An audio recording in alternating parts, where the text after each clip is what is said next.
Eight in the gate, locked and loaded. And they're off.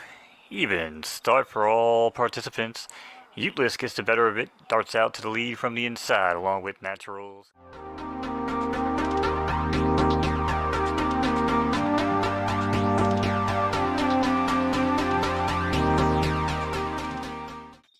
As they run the opening quarter in 22 and change, they are cruising down to the backstretch and into the home. It's the final furlong.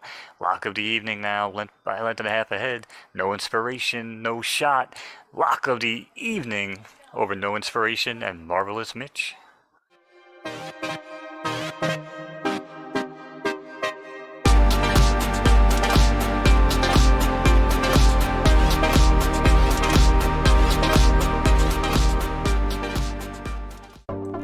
What's up, my Omi homies and fellow horse racing fans? It's time for another Friday night races, and we're back with the best NFT horse race caller out there, Mr. Mo Knowz. What's up, Mo? How are you feeling today? What up, Mr. Vault? What up, chat? Hope everybody's doing well.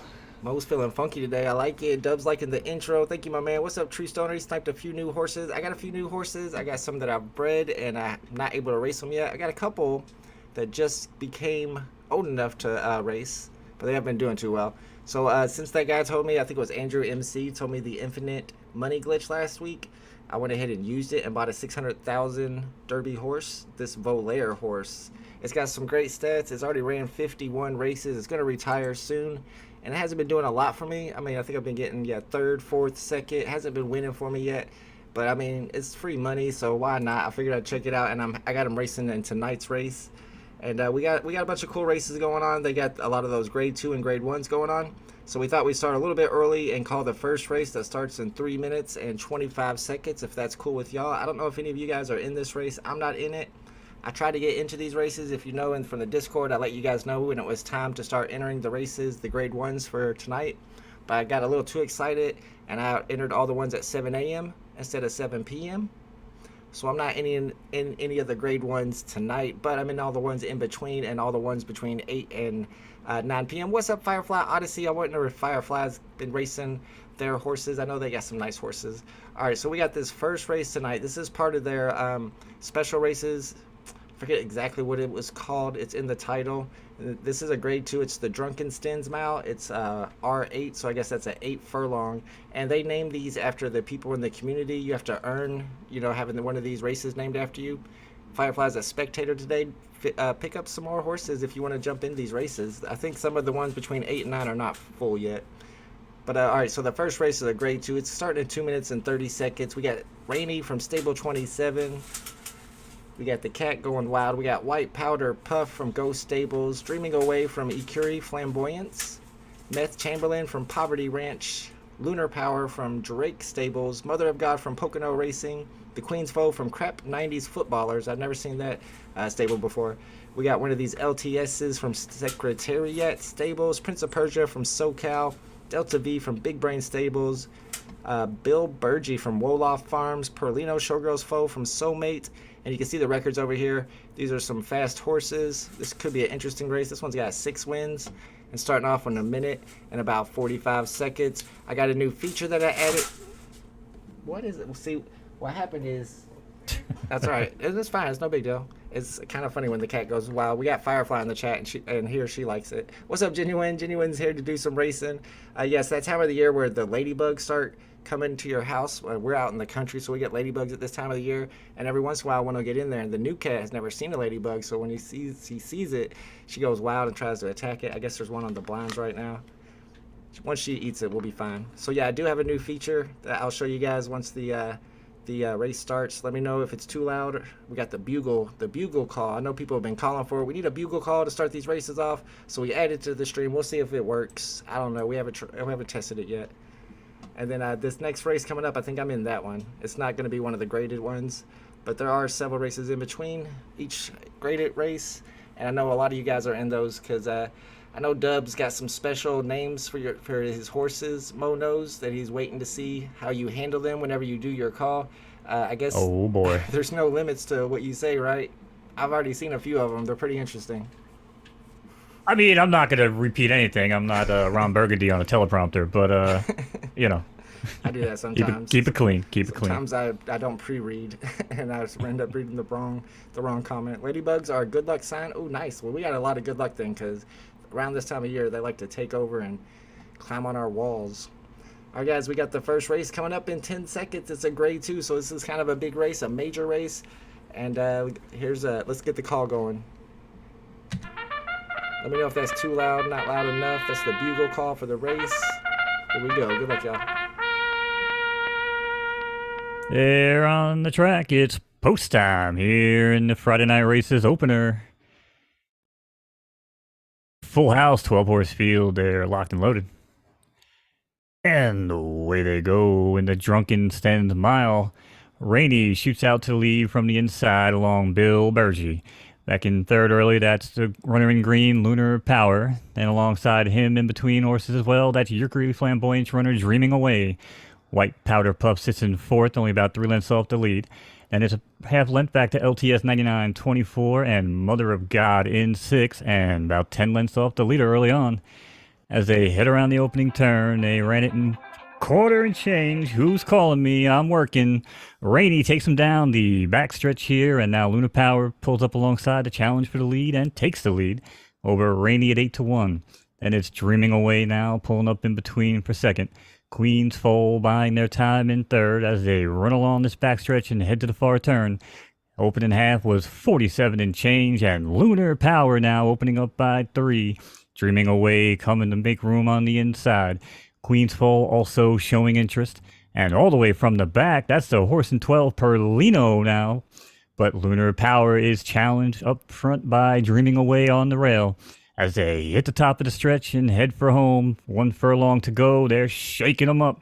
It's Lunar Power now by 3. Queen's Foal pulls in the second to challenge from the outside, 3 wide. But it's Lunar Power up by 3 to take the opener. It's all Lunar Power over Queen's Foal and Mother of God. Impressive showing from Lunar Power. I think it was the favorite. There were several at 8-1. But man, that horse took that race away. Nobody had a chance. Led it from pole to pole. Yeah, I think that was the favorite. Shout out to Drake Stables. I think that's the first time we've seen that stable as well.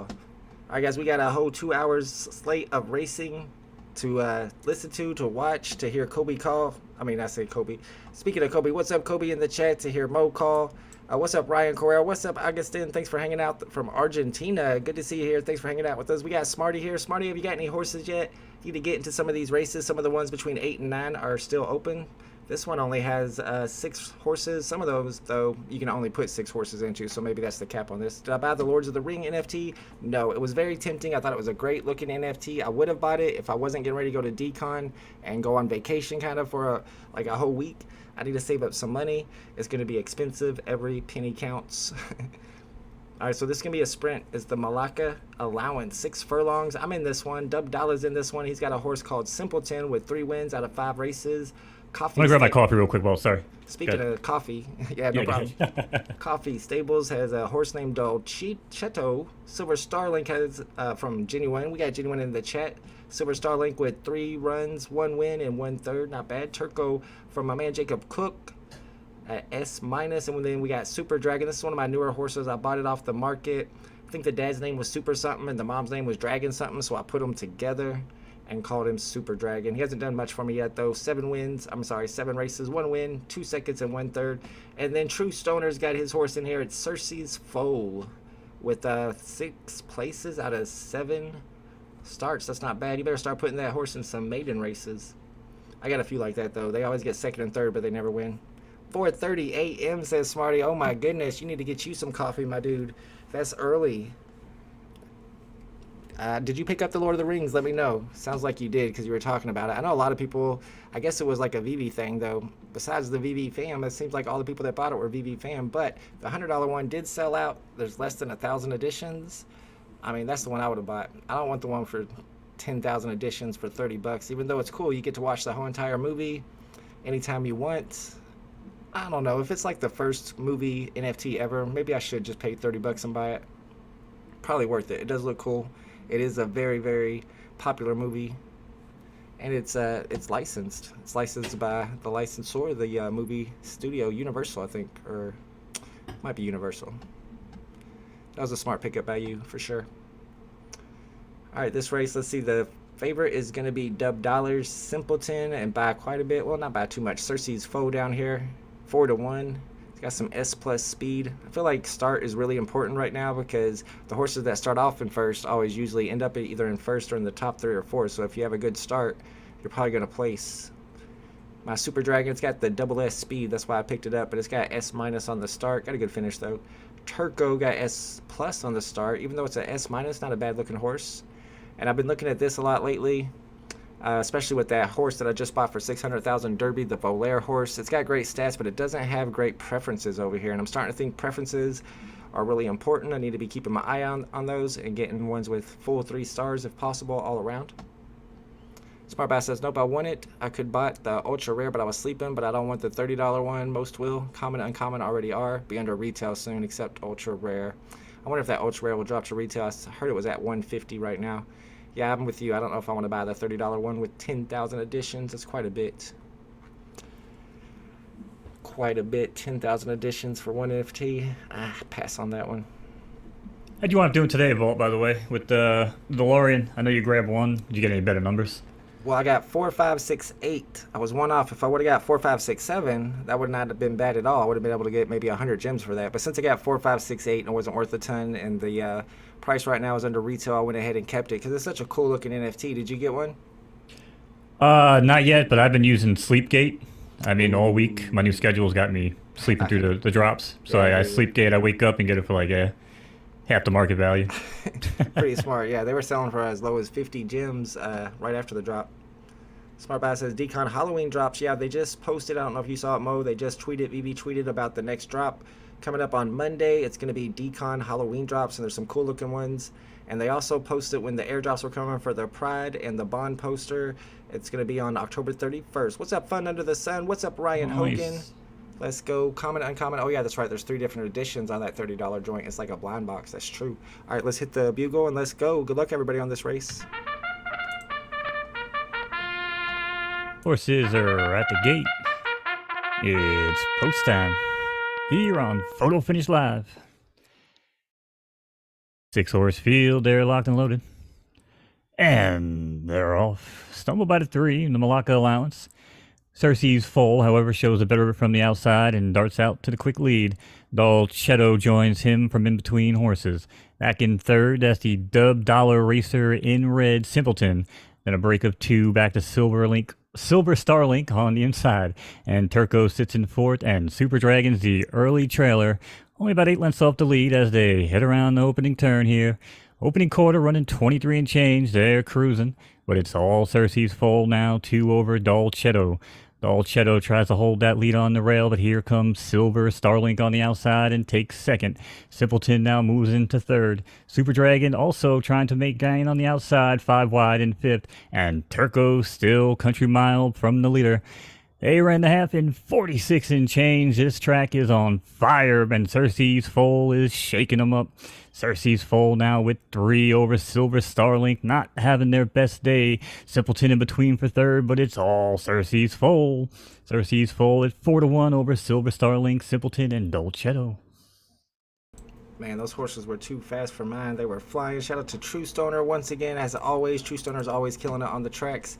He starts off the day with the win. We got Dub Dollar in third, then Genuine. My man Genuine out in the chat with Silver Starlink takes second place. And it looks like we're going to have one of the first, actually, grade 1 of the night, the Poverty Give Me V2 Stakes. Give me that version 2. I heard that. It starts up in about 6 minutes. I'm not in this one, but we'll see if any of the homies are in here. David Yu is also live right now. What's going on? What's he live for? Let me know if he drops any info, any alpha that I need to know. Shout out to True Stoner in the chat. Gets his first win of the night. He'll probably be getting several more. I got most of my best horses in racing tonight, mostly between 8 and 9. But I couldn't always get them at their perfect preferences to get them in.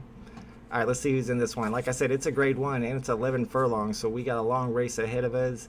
Middle fingers up from Happy Valley. I've been chatting with this Happy Valley ranch recently. Very cool guy. Nitrous from SoCal Stables. Molecular? It's not molecular. Molecular Opulence from GVT, my homie guy, Van Trike. I've called this horse before too. Okay, cool.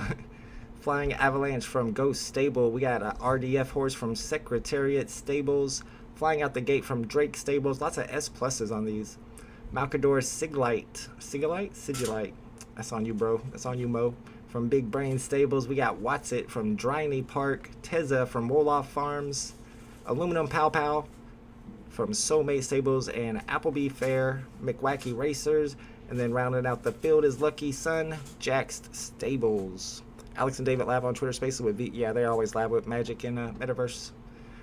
What's his name? Metaverse Life? Yeah, they always go live with, or they always go to their Twitter Spaces. It might kind of be a new AMA spot.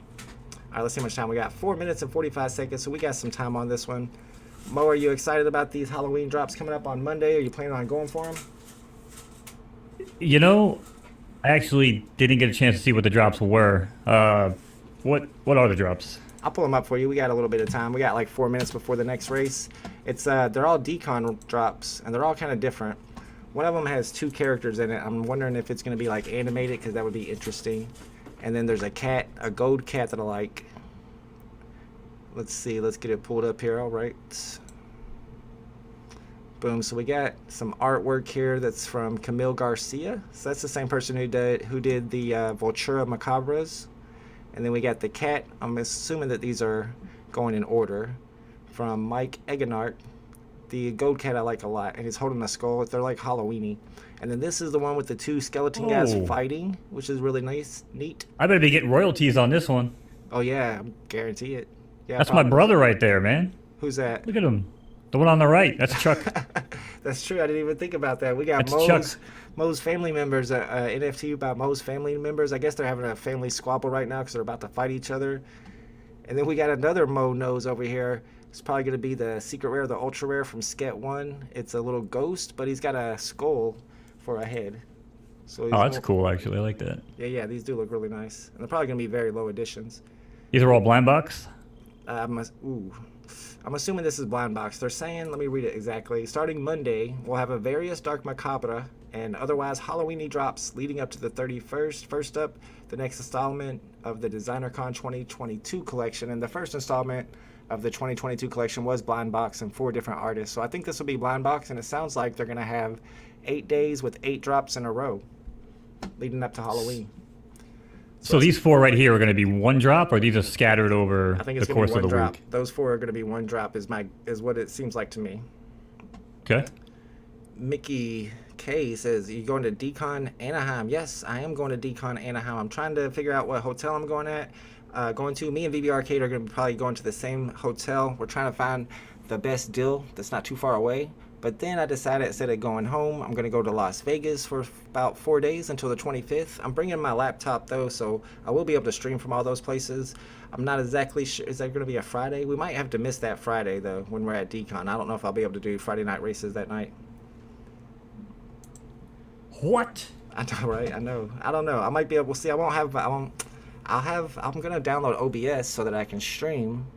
I don't know if I can send over my setup. I wonder if I can save that somehow and email it to myself and download it onto my laptop. Maybe I can. I'll have to do some research on it.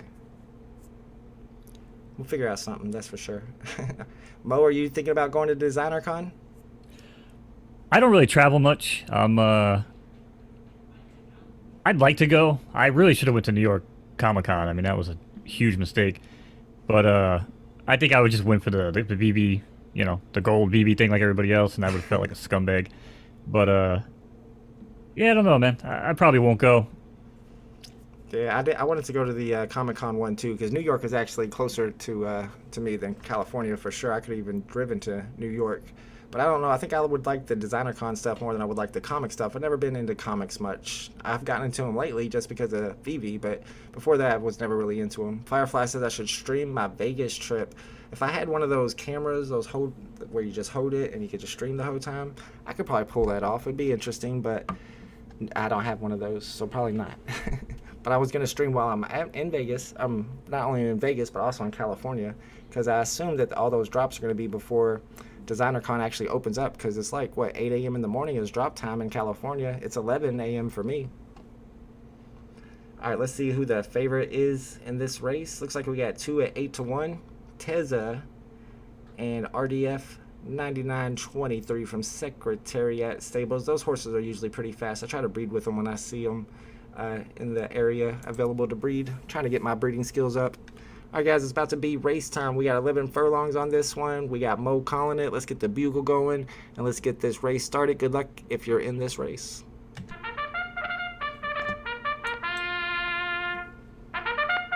All right. Horses are at the gate. It's post time here on Photo Finish Live. It's a major race. Full house of 12, they're locked and loaded. And they're off here in the Poverty Gimme V2 Stakes. As Tezza now darts out to the lead from the outside. Alongside her, that's Flying Avalanche. Then two back in between horses early on. That's Soulmate Stable Runner in purple aluminum Pow Pow. Now it's RDF 9923 who sneaks up to take third. Alongside Flying Out the Gate who runs in fourth. Then it's Lucky Sun now battling on that turn and jumps into fourth himself as Flying Out the Gate goes to fifth. And it's Malacca in this short, no, make that 11 furlong affair. As Tezza shows the way alongside Flying Avalanche as they come along the backstretch. It's 42 seconds on the backside, and Tezza still shows the way about half length over Flying Avalanche. RDF sits in the outside about 4 wide in third. Malacca Sigaliti is in fourth, as Middle Fingers Up rides along in fifth ahead of Nitrous in sixth and about 12 lengths off the lead as they ran the half in 49 and change, and Flying Avalanche opens them up by 5 now. 5 furlong lead over RDF 9923. Then it's a break of 3 on the outside to Lucky Sun who runs 7 wide. Then it's Nitrous who runs in between at 21-2. Middle Fingers Up jots along in fifth. Then Malacca Sigaliti is in sixth and still tracking the leader. That leader is Flying Avalanche. No changes up front, but here comes a challenger up the rail as RDF 9923 turns on a second gear alongside Lucky Sun still on the outside in third. Then in between, that's still Nitrous in the White Silks and Middle Fingers Up trying to get going. But Malacca Sigaliti, prime time on the rail looking for room. And Tezza's in sixth, and they're all chasing Flying Avalanche. Off into the final turn as they start to shake them up. There's still no challenger here for Flying Avalanche today, and Middle Fingers Up might be the closest thing to it. Middle Fingers now challenges 3 lengths off the leader. Tezza's also making room, but here comes a short wire, and it's going to be Flying Avalanche. Flying Avalanche over Middle Fingers Up, and Tezza for third. Nice, somewhat a long shot there at 23-2. And kind of led the way. I thought he was going to fade at the end, but Ghost Stables gets the win. There's Happy Valley with second place with the Middle Fingers Up. That's a funny name. And Wolof got third. He placed. He did all right. We got Wolof in the chat. Shout out to Wolof Farms. We got VB Darklink in the chat. We got VB Focus here. What's up, VB Focus? Thanks for hanging out. We played one of your videos on my stream the other day. All right, well, it looks like our next race isn't for another 8 minutes. The Keys Allowance. There might have been a race in between here, but not enough people signed up. So it got canceled. This one's going to be 4 furlongs, so it's going to be a super sprint. This one's going to be very fast. Looks like got one of my horses in here, Crypto Thoroughbred. That's not the greatest name. I kind of did not come up with a good name there. I should have done better. But that's what the horse that they sent to me. I'm not sure who it was that was in the chat. We had some OG photo finish players in the chat last week, and they sent out some horses, and I grabbed one of them. That was that horse right there. It's won 2 races for me so far. Data Whiffs Foals coming from Poverty Ranch with 3 wins and 1 second in 4 races. Surprised that's not the favorite there. We got an S- as the favorite. Genuine's horse. Actually, my horse is the favorite. All right, get a load of me from Dub Dalla. Good stats over here. There's Genuine I Am from Genuine Soul Farms with 1 race, but it's 4-1 here. Crypto Thoroughbreds mine with 5 races, 2 wins. We got Irresistible Force from True Stoner Stable. It's got some good stats. And then Bank Robbery from Groove Summer. I think I've seen Groove Summer before. So we only got 6 races, and it's a 4 furlong race. It's going to be a short one. It's going to be a sprint. And hopefully I might get my first win. This is one of my better horses, but I have not quite figured out the best distance to put him at. we need to get some more OGs on here to give us some more tips on where to race. Last time I raced him, I got first, and it was in a 5 furlong. That's why I got him at 4 right now. He's got S plus at start and S plus at speed, but I feel like I need to be using that SS heart. That's why I was thinking of running him to 12 and to 10, and he did win his first race at 12. So right now I'm trying to decide if I want to make him a sprinter or a distance racer. If you know what the best move to make is and you're better at this than I am, let me know. Got sniped early? Oh, yeah, you got third though. It seems like you got to get a good start on these races or you got no chance. Let's see if there's anything good in the market right now. If anybody's looking to pick up some horses, I usually check it out by going to the S's and sorting by price. You got one here with a SS minus heart. Just doesn't have a good start or finish though, but it's $1. That could win some races for you. Doesn't have much on the prefs though. I like the prefs here. And Mo, I know you're a little bit into this game more than I am. You got a paid horse. Got any tips for us when it comes to picking out the right distance to set your horse at? So my 2 horses that I bought for money, a B horse and an A plus horse with a 3-speed. Shit stamina though, so I'm gonna try to sprint him and hope he just hangs on. Gotcha. But so that's basically the angle I'm gonna play, like you do in real life, you know.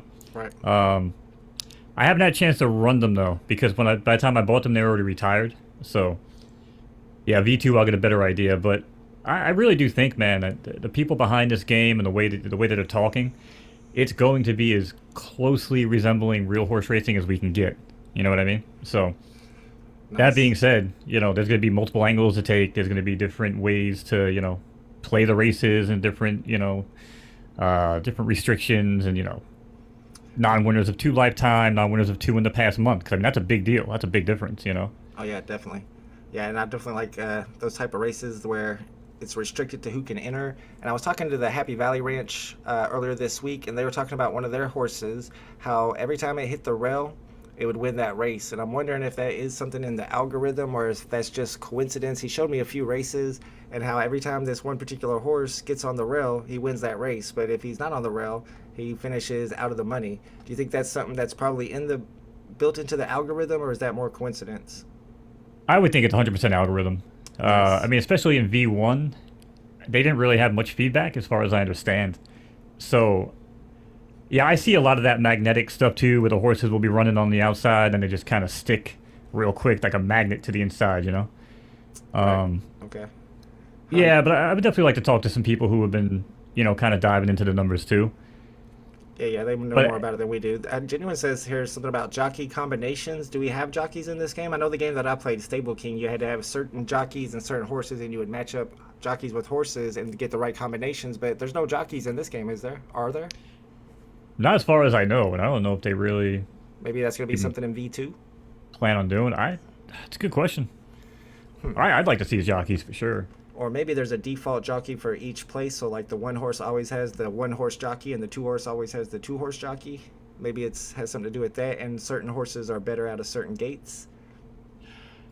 Well, I mean, in real horse racing, you have biases, right? If you Right. believe in horse racing biases, some people do. You know, they'll tell you that it doesn't matter how good the horse is. If you run them in the 1, 2, 3 hole at Gulfstream on a certain day with a certain type of weather, they're more likely to win. You know what I mean? So Yeah. people do believe in biases, and you know, riding on the rail is the quickest way to the finish line. So Yeah, that's true. Willow Farm says that's not presently, they don't presently have jockeys, which makes me think that maybe they will in the future. And I know that's definitely a thing in horse racing, because when I'm betting on horses, I definitely prefer the ones on the inside. I like the 2 horses. 1s always seem to do well. They got that. see, I'm a breed guy. I play certain breeds, mainly into Mischief, $250,000 horse out of Kentucky. Nice. I'm actually supposed to go visit him at the farm, and I'm going to get a chance to get a tour and hang out with the actual horse. So that's going to be kind of cool. That'd be very cool. But, yeah, man. But I typically, like I said, bet breed. I like the way they look on the track. I look at their ears. You know the heavy metal thing you do with your hand? No, you know, no. you throw your fingers up the devil horns with your fingers. Yeah. If you look at a horse's ears and they're doing that, and they're like angled forward and they're really like alert, they're twitching, but they look like that you're doing that with your fingers, like the heavy metal thing. Yeah. Play that horse, because there's a damn good chance that horse is live and will be there around the finish, you know? And that's something I've used, and I've even told people over the years. They're like, holy crap, man, it actually paid off. That's a nice horse racing tip. Yeah, when I go to Churchill Downs, we always check out the horses. They They go out, I don't know what it's called, but there's a little area where they tour a little bit before they go onto the track. We always The check paddock, them out. Yeah, that's what it's called, the paddock. Genuine says, I win real money betting just jockeys sometimes. I was going to say that's one method that I use at Churchill Downs is I'll bet with the jockeys, whichever jockey has won like the most races that day. If one jockey is just crushing it, I'll bet that jockey no matter what horse he's on. And a lot of times that jockey will be on the best horse because once I think they can switch them up or maybe it's the day before, but they'll put like the best jockeys on the best horses. And usually those are the ones that I follow, for a whole day to see if they're having a good day. Sometimes it pays off. I used to be good at I betting caught a good those. number the other day actually on a jockey play like he's talking about. I mean, Oh, yeah? yeah, because I just looked to see like last 10 race or last 10 days, last 30 days or whatever. And I checked the percentages and like if you're on a 20 to 1 horse and you have like a 28% win rate, Ooh, yeah. yeah, I might just play you for like $2, you know what I'm saying, and just try to get a quick 40 piece, But Yeah, that's a good idea. Is there a particular track you go to, Mo? I don't really go to many tracks nowadays, but I play mainly the New York tracks. I like Gulfstream. I like Churchill when it's running. I love Del Mar and Santa Anita on the West Coast. I play the bigger tracks. I don't really play the trashy tracks at night anymore like I used to. Yeah, sometimes when I'm at Churchill Downs, they have off-track betting, and I can bet on other races from around the world, like Australian stuff, which is cool. But I'll do better at Churchill Downs. I just know it better, I guess.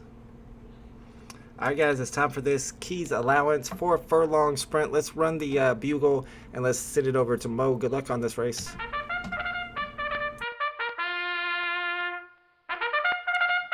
All right, well, thank you.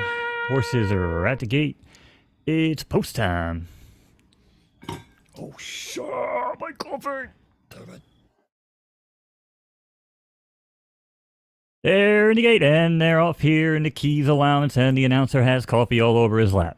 But it's Crypto Thoroughbred who breaks to their lead from in between horses, and Genuine I Am now sneaks the nose in for second, followed by Poverty Ranch runner himself, Dado Whiff in third, and it's Bank Robbery who rides along in fifth, about 6 lengths off the pace, and the early trailer is Irresistible Force. Back up front now, it's Crypto Thoroughbred who shows the way by 3 over Data Whips now, who parks along the rail for a ground-saving trip.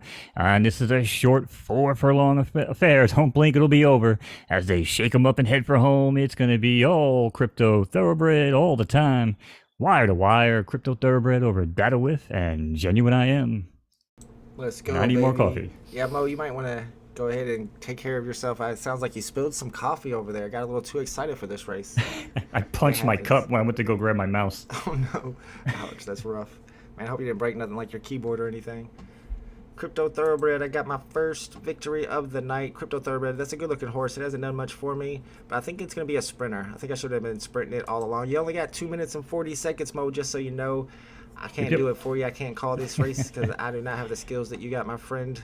But you got 2 minutes and 30 seconds. Let's go ahead and go through these and see who's in this one. What's up, Greedy? Greedy's in here. Need to get a horse. There's a lot of OGs in the chat. We got True Stoner in the chat. These guys will hook you up with a horse if you want one, Greedy one. Just sign up for an account and let us know. Call one Greedy Horse. That's a good idea. There you go. And they'll give you some good horses too. That's the horse that just won. I was given it by somebody in the chat last week. All right, we got Hickory Hills from Big Brain Stables. Is this a grade 1? Ooh, this is a grade 1. This is one of the big races. It's a Passion Cup. GBT's in the house with Cool Tempesta.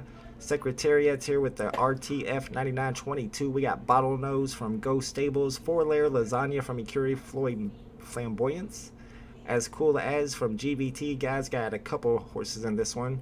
Zook's Wedgie from Driney Park. We got Kaya from Wolof Farms. We got Guramai Rocky.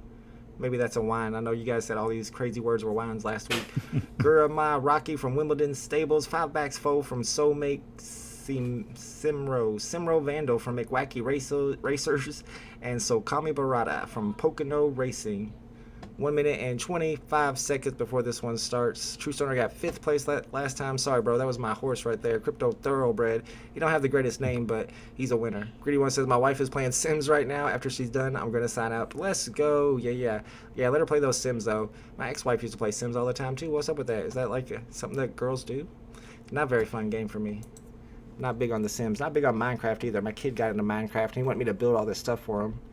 I'm like, dude, it's like 16-bit. This looks like Double Dragon on Nintendo. What are we doing? But he likes it, so whatever. My girl plays The Sims. I I mean, I enjoy it to a certain extent. I'd rather go play like Ark or something that's like 3D building. You know what I mean? But she'll play The Sims, and like the last time me and her played, we just locked this chick Brenda in a box, and we see how long she could live. So what, you just like put her in a room and take all the doors away? I wouldn't even call it a room. It was basically like a one by one that she just. We stuffed her inside and waited for death to show up. She lasted quite a while though. I was impressed. Wow. I guess if I could do fun stuff like that, maybe I should be playing The Sims more often. I play Tropico. It's kind of like The Sims where you build a city. Tropico is pretty fun. Oh yeah, Tropico's cool. Nice. I like Anno. Anno's a great game. I haven't tried that one. It's been a while since I played Tropico yet, but those building games are pretty fun. All right, guys, it's time for race time. Grade 1. Let's run the bugle. Let's send it over to Mo. Good luck on this race, y'all.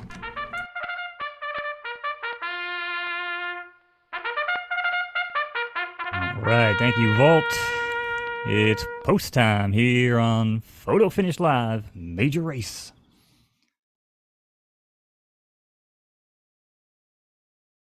Full house, they're locked and loaded. And away they go. Stumble by the 10, but looks all right here in the Passion Cup by Guy.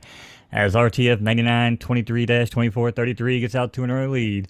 Alongside him on the outside, that's Big Brain, Stable Runner in red. In third, that's Ghost Stable Runner, Bottlenose.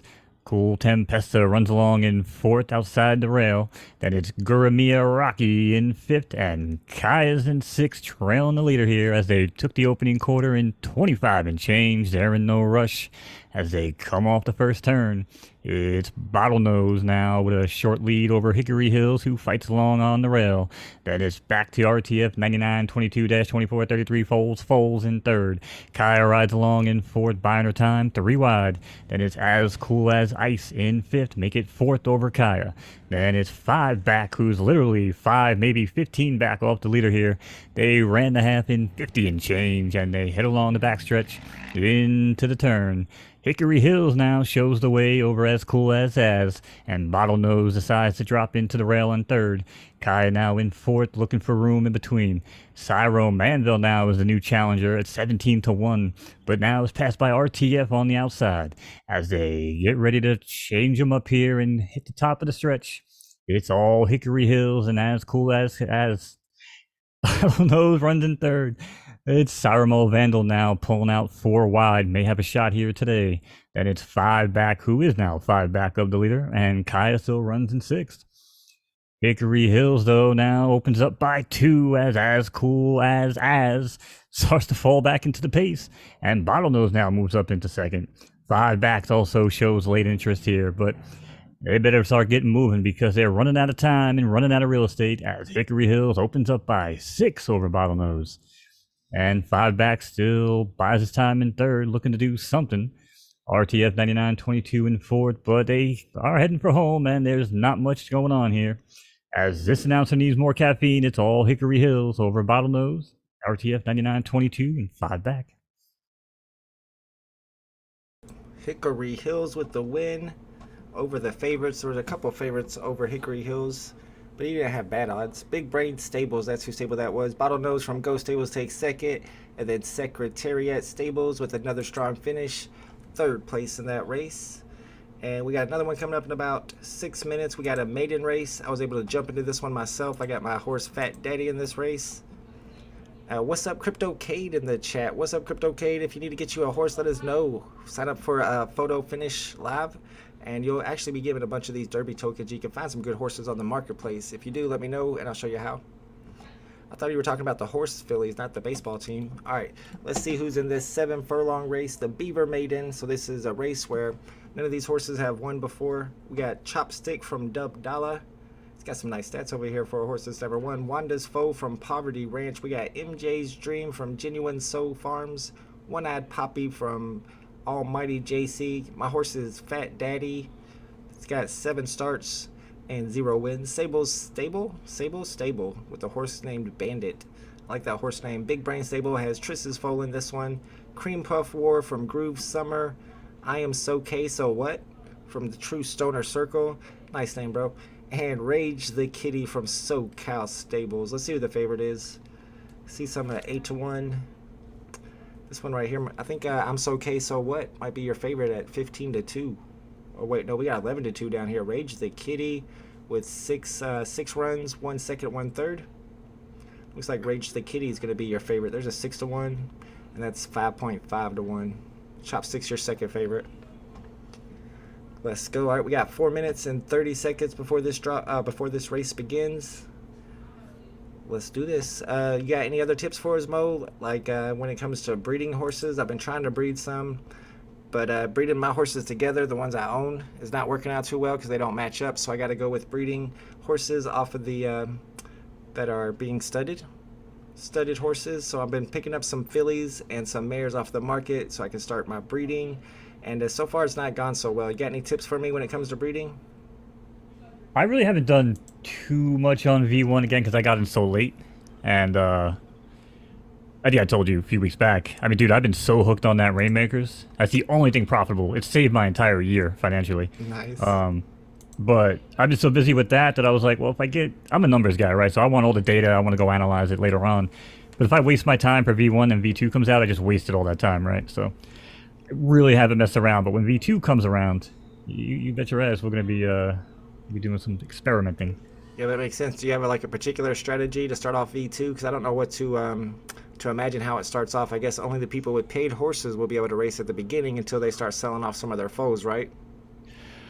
Right, and I'm gonna, I'm hoping if anybody's listening, hint, hint, if they want us to continue to do this on Friday nights, that hopefully we'll be able to get our hands on some horses to run and some horses for the community as well.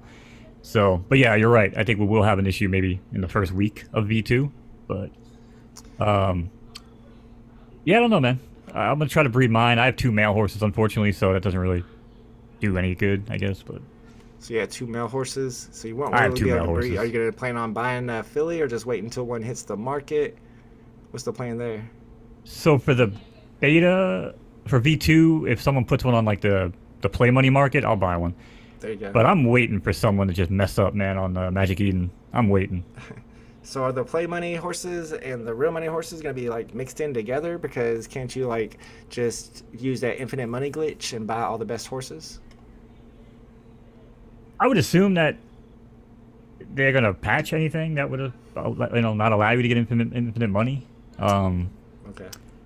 And as far as like the wagering, I mean, what are we wagering? Are we wagering fake money to test out the pari-mutuel system? Are we using real crypto to buy in and then bet that? Because if that's the case, that opens up a whole new can of worms, right?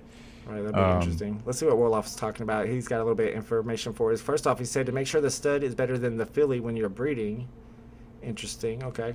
And he also says we can get you some lower grade coats week 1. Better horses will take a bit, I bet. But I think all the horses will be lower grade, right? Well, no, I guess the expensive ones won't. You gotta deal with what you got. They're gonna have restricted races where you still have a chance to make money, even if it's fake money. And I'm just gonna be interested to see how they're gonna be mixing the paid horses with the free horses, and if you're still gonna be able to, get like 1 million free tokens whenever you sign up. I'm sure it's gonna be a little bit different. Hopefully we can get some more OGs to come on from Photo Finish. I'll try next time. I know Guy wants to come on, but he was busy tonight, and I haven't really asked anybody because I've been busy with all the drop streams. But I think I'm going to try to get some more OGs on here, especially next week, to give us some more tips to get ready for V2, because V2 is coming, and you need to be prepared. Yeah, they just put out a new article 2 days ago. I was trying to pull it up. Maybe I'll pull it up when we have a few minutes again.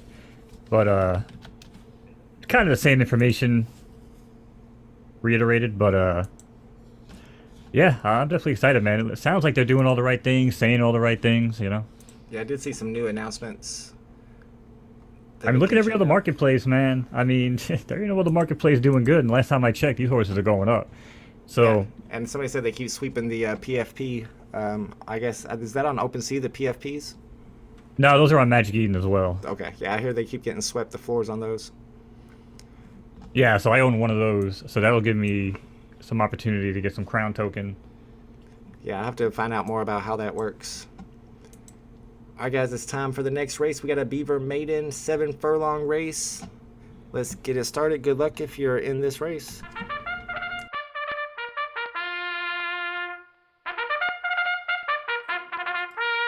Thank you, Vault. Horses are on the track. It's post time. Here on Photo Finish Live. 10 horse field there in the gate. And away they go here in the Beaver Maiden, showing good speed from in between horses. That's Triss's Foal alongside Bandit at 15-1. Short break, that's Cream Pie from the Groove Summer Barn, number 8 horse. And in fourth, that's Rage the Kitty, who rides along in between, about 6 wide. Then it's I Am So K, So What, who now sneaks into fourth over MJ's Dream in fifth, and Wonderfull is in sixth early on. As they run along the backstretch, opening quarter in 24 and change. It's Rage the Kitty now, poking the nose in from the outside. I Am So K now challenging for second. Break on the inside, that's MJ's Dream, followed by Wanda's Foal. Then it's Cream Puff War now starting to get going in between as well. And Fat Daddy now in sixth, as they're all chasing I Am So K, So What? But they have challengers in MJ's Dream, the 25-2 post-time runner. And it's Wanda's Foal in third, followed by Rage the Kitty, who's raging on the outside in fourth. One-Eyed Poppy now gets going into fifth at 8-1. And Fat Daddy still in sixth with a country mile to make up. And they head into the final furlong, and they're shaking them up. It's I Am So K, So What now, opening up by 1 over MJ's Dream. There's nobody else coming. It's I Am So K, So What over MJ's Dream and Wanda's Foal. Things got a little hairy here in the Beaver Maiden, but it's 9-3-2-4. Order of finish. I hear you, Mo. Things did get a little bit hairy there. And True Stoner wins again with a horse he just picked up off the market because he liked the name. But apparently, True Stoner, maybe y'all were right. Maybe he does do something with these horses to make them win all the time. What's up with that? MJ's Dream was second from Genuine Soul. And then Wanda's Foe from Poverty Ranch got third on that race. And we got another one starting up in about 4 minutes. We got a grade 1. We got a couple grade 1s coming up, guys. True Stoner wins again. Shout out to True Stoner. We got Dr. Strange in the chat. Dr. Strange is going to jump in on some of these races. There's still some available from 8 to 9. And then we got a grade 1, 11 furlong, another one of these distance races. I think a lot of these grade 1s are 11 furlongs. I need to start training at that distance. We got the runs from SoCal Stables, Amaretto from GVT. We got Gummy Moss from Poverty Ranch, 5-Day Wedding from Mercury Flamboyance. Panther Lassa from Big Brain Stables, Bazooka Bear from Ghost Stables, LDS 38-1912 from Secretariat Stables, Flag God from Gauchos, Too Many Names from Happy Valley. He told me it was Happy Valley, although it says Valley Happy. I'm going to call it Happy Valley. Home Sweet Homes Foe from Soulmate Stables, Tallahassee Mumble from Wolof Farms, and Tra de Lia from YSM Racing. I don't know. That's probably not how to pronounce it. We'll see what Mo does with it. And it looks like we're going to have a big 15-minute break between these two races before the next one. I guess a couple races got canceled in between. I might have to pull out the iPad and take a look at the VV market and see what's going on with the DeLorean and any other NFTs you guys want to look at. I want to see what Mo's buying. What kind of stuff are you buying in the VV market, if anything, right now, Mo? So funny enough, I'm like, what can me and Vault talk about so I don't have to just sit here and talk about horses all the time. But I actually did go back and I started working on my Infinity Stone collection. Nice. Is that how they're called? Yep. Because I had the Tesseract and I wound up buying the Loki staff. I was like, well, let me go ahead and get the Eye of Agamotto, right? But I'm assuming that the $7 or $8 one, what the hell it is, isn't going to be the one that gets you to drop if that's how they do it. I have a feeling, right? It's going to be the one that says includes the Time Stone, right? Would you agree on that? Yeah, well, see, that's the kind of the whole controversy between that right now. Is it going to be the secret rare or the ultra rare? Which ones do you have to have? I don't even think there is an ultra rare. I think it goes secret rare, then rare, and then uncommon and common. So I kind of think it's going to be the rare, the secret rare, because if you add up those edition sizes, it equals the same edition size as Tesseracts. Right, and that's my theory. And if you look at the description, it doesn't even say it includes the Time Stone on the cheap one, right? So you could pretty much, in my opinion, take that out of the equation. It's kind of like the, what is it? The damn cat in the box theory. Oh, yeah. They're talking about Catwoman and she has the safe. No, I'm saying, if you put a cat in the box, you don't know if it's dead or alive. Oh, I don't know that theory.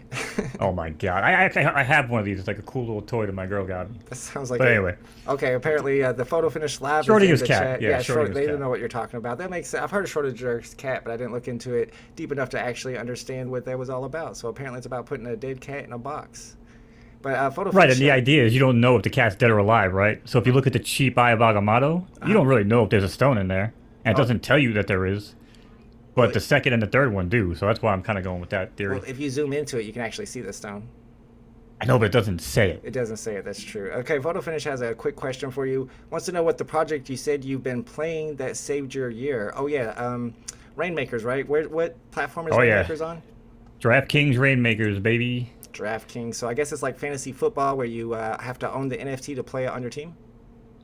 Right. So instead of having like a salary cap where, you know, a player will cost 10 grand, if you own the card, you can play them. But there are some rules and stipulations that you can't have like more than one superstar, so you can't just stack the lineup every week. Oh, wow. But it's really cool, man. The market kind of boomed even in this weird, you know, bear market that we're sitting in.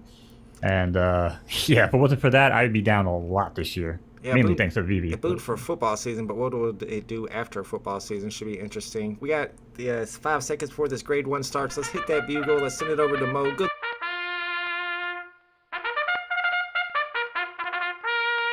All right, Vault, the horses are at the gate. It's post time here at Photo Finish Live. Major race on Friday Night Races. Full house, 12 horses, and they're off here in the Starkiller Stakes. Breaking right from in between horses, that's Fly God. Outside of Trey D. Leor's Foles rides along in second. And in between, that's Soulmate Stable Runner in purple. Home Sweet Home, followed by Tallahassee's Mumble in fourth. Then Too Many Names now rides along in fifth, make that fourth. As Amaretto rides along in sixth as they hit the back of the stretch. It's Fly God now opening up by 2 early on over Tria de Leos Foles and Home Sweet Home rides still in between patiently. And it's Too Many Names now looking for room at 33-2. Amaretto now going 6 wide trying to find something here on the turn. And then LDS 38-19 Foles rides and buys time in between as well. And 5-Day Wedding is in 6th. As they ran the half mile in 50 and change. And these names are something else. As Fly God shows the way by 4 over Home Sweet Home. As Home Sweet Home now is passed by Tra de Leor's Foles on the outside. Break of 3 back, that's Too Many Names now dropping back to 5-Day Wedding who pulls up alongside into 4th. Then it's Tallahassee Mumble in 5th. And Patalassa now passes him in 5th as Tallahassee Mumble moves into 6th. As they get ready to move into now closes aggressively from 2nd, even maybe 2 or 3 now behind. Fly God keeps it on and repels the challenge. It's going to be all Fly God and Tra de Leor's Foles. 8, 12, 4, 10 is your order of finish. Shout out to Fly God with the win. I think we're back on here. We actually cut out for a second. That happens sometimes when I go live. It looks like I think we're back. Firefly gave me the thumbs up. Fly God from Gaucho Stable with the win. Tra de Leor from YSM Racing and 5-Day Wedding gets 3rd from Ecurie Flamboyance. So I think we're back up. We're good to go.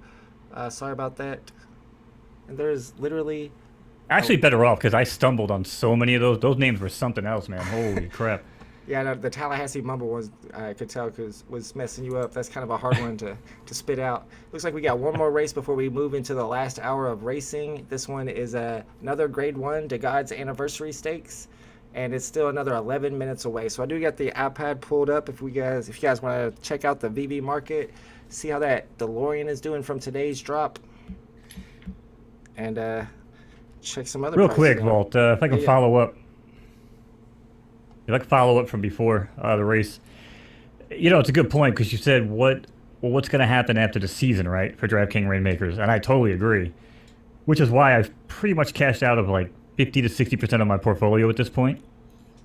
Because I agree, right? Like all these markets, if you just hold everything, it's just going to go down, man. Like we don't live in a world where things are going to gain value right now. Everything around us is on fire. Everything's going down. But there are some quick investments I feel like you can make money on quick, whether it be Vivi, I guess Miles Morales, right? That was a good drop. But outside of that, and then like Photo Finish Live horses, like what else is holding value right now? If you give me anything worth money, I'm going to sell it every time. What about you? No, I mean, it makes sense. It's all about getting into stuff as soon as it starts, getting into it early, making your money, and then getting out. But I mean, you got to find that project though that's gonna last. That's why I stick with stuff like VV and like stuff that's fun, like Photo Finish Live. You get in there, and if it actually does blow up, I mean, there is still ways to make money on VV. Sometimes, like you said, Miles Morales drops. Sometimes they have drops that you know you're gonna make a profit if you hit it, and sometimes even on the drops where you're not necessarily expected to make a profit, you can still hit that secret rare and get lucky. You still can get a low serial number, so it's fun to play the game. You can still make flips on the market, and I think you can do that with any project, but it's just hotter whenever it first starts. Something like Rainmakers, if people are flipping on the market on Rainmakers, they're probably making a ton, but if they just keep flipping until those prices start coming down, they start to lose it all back. That's the problem for me, in my opinion. I don't get into the OpenSea stuff. The gas fees get on my nerves. Darklink's asking if I'm going to Decon. Yes, I am planning on going to Decon this year. Should be fun. I haven't set up my flight yet. I was looking at flights today.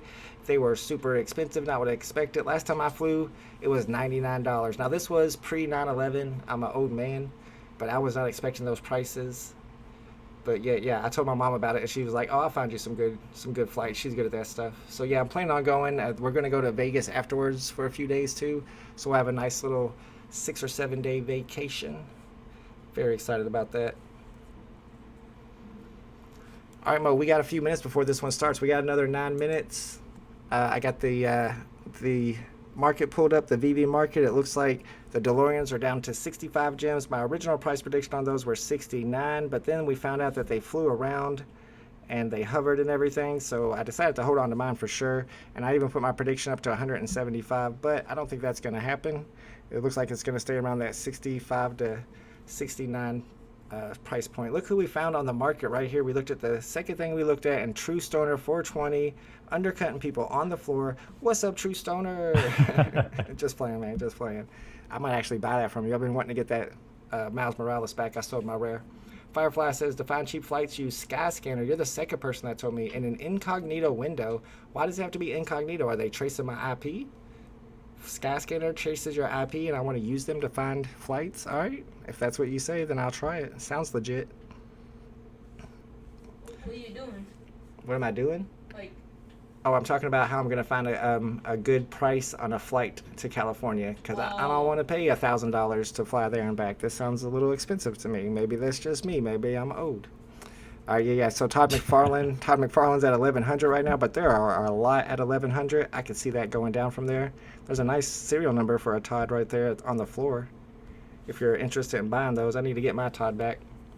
Need gems for the Halloween drops. I think it's going to be 8 drops in a row too. So yeah, I don't blame you on that, True Stoner. I need some gems too. I'm definitely not buying anything right now. I'm even thinking about possibly selling my VV Search Party Pattern Lincoln board.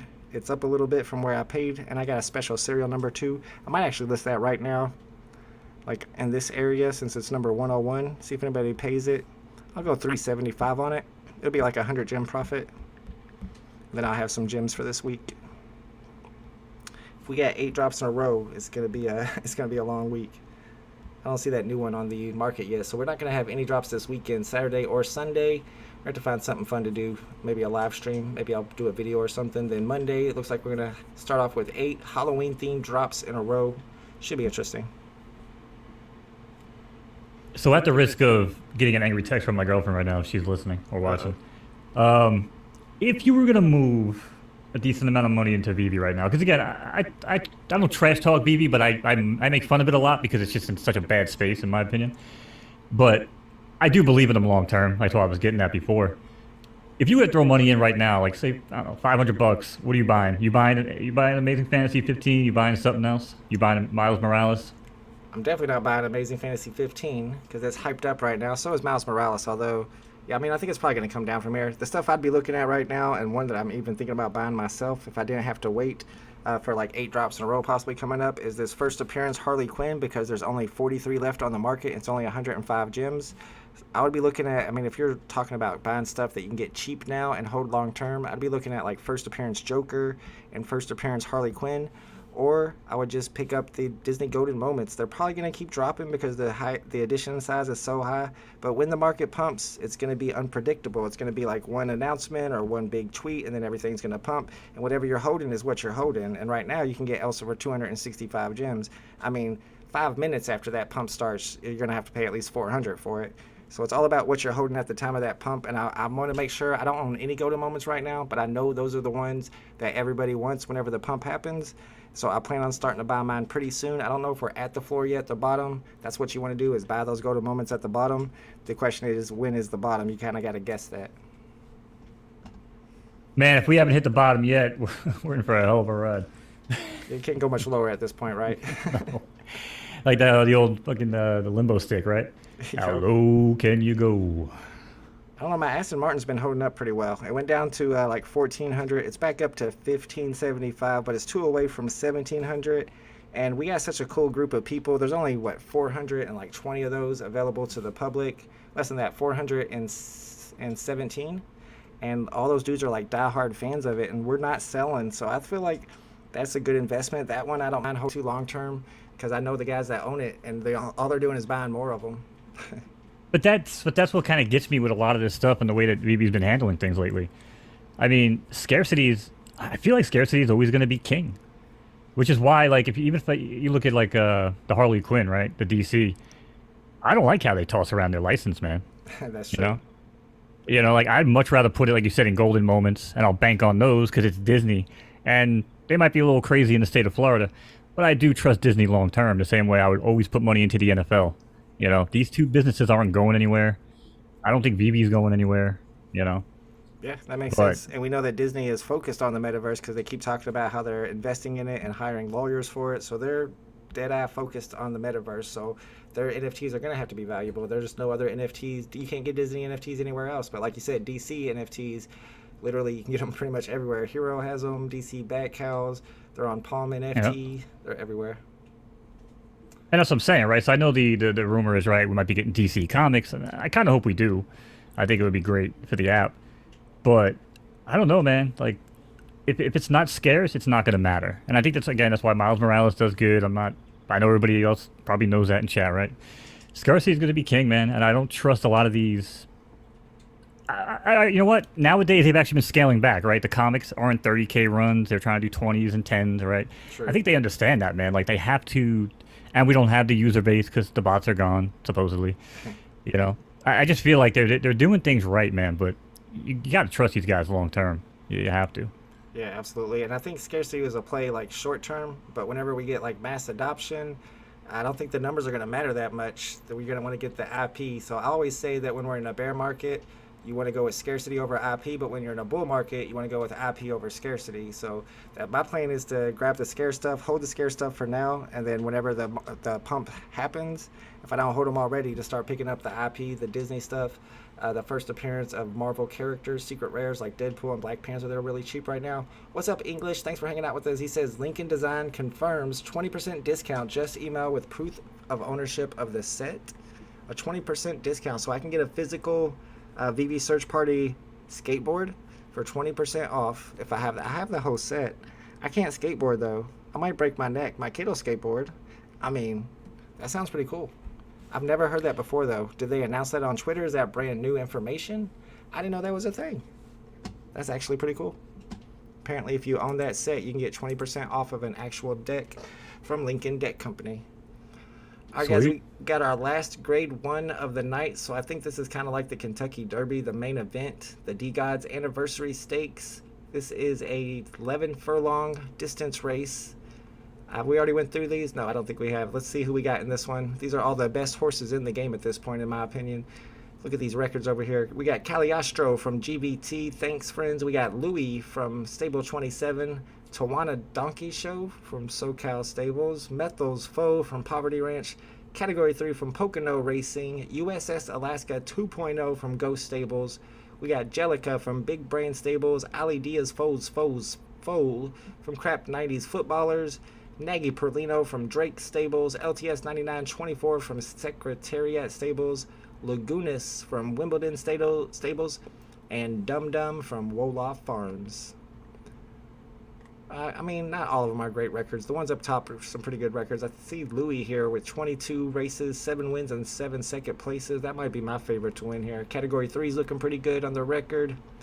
And Nagy Perlino looking not bad at all. 6 races, 4 wins. I think that might be your favorite. 7-1, let's see. 7-1 is your favorite. That's Nagy Perlino, followed by USS Alaska 2.0. We got about 45 seconds before the race starts. Random Heroes in the chat saying Mr. Ed again. Random Hero, the next time I breed a horse and I name it, I'm going to name it Mr. Ed. And he's going to be a beast, I already know. So I promise you, next time you come here, a week from today, we will be live doing photo finish racing. And I will have a horse named Mr. Ed, and he's going to win. We gotta get the U line going. What's the Yes. matter, you? You already know. Yeah, I already got Catch Me If You Can. There you go. I like that one too. Looks like I'm blurry. Hopefully that'll clear up. If not, I'll fix it myself after this. All right, the race is about to start. Good luck, guys, on this race if you're in it.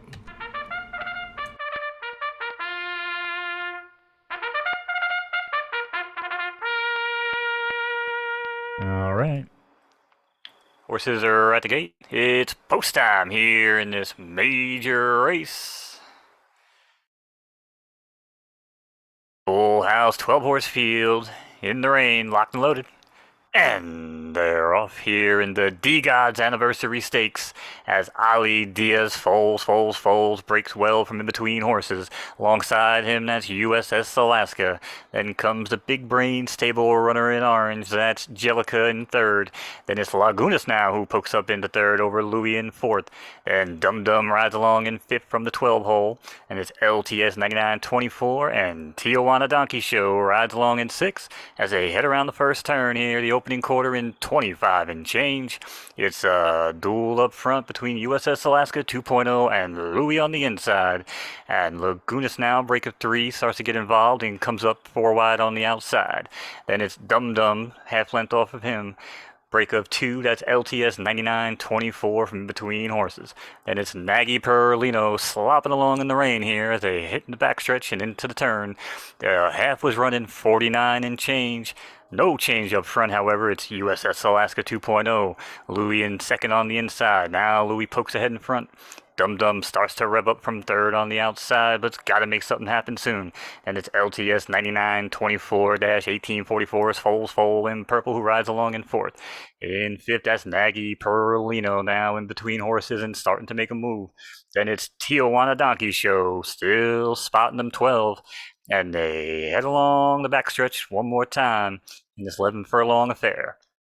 As Louis pulls ahead by four, Dum Dum looks like he pulls alongside USS Alaska, who may have taken a bad step and fades to the back of the pack. It's all Louis, says, come and get me, as he breaks by 8 now over Dum Dum, who moves into second, puts 4 wide, as they shake him up in the final furlong and get ready to come off the turn and hit the home stretch.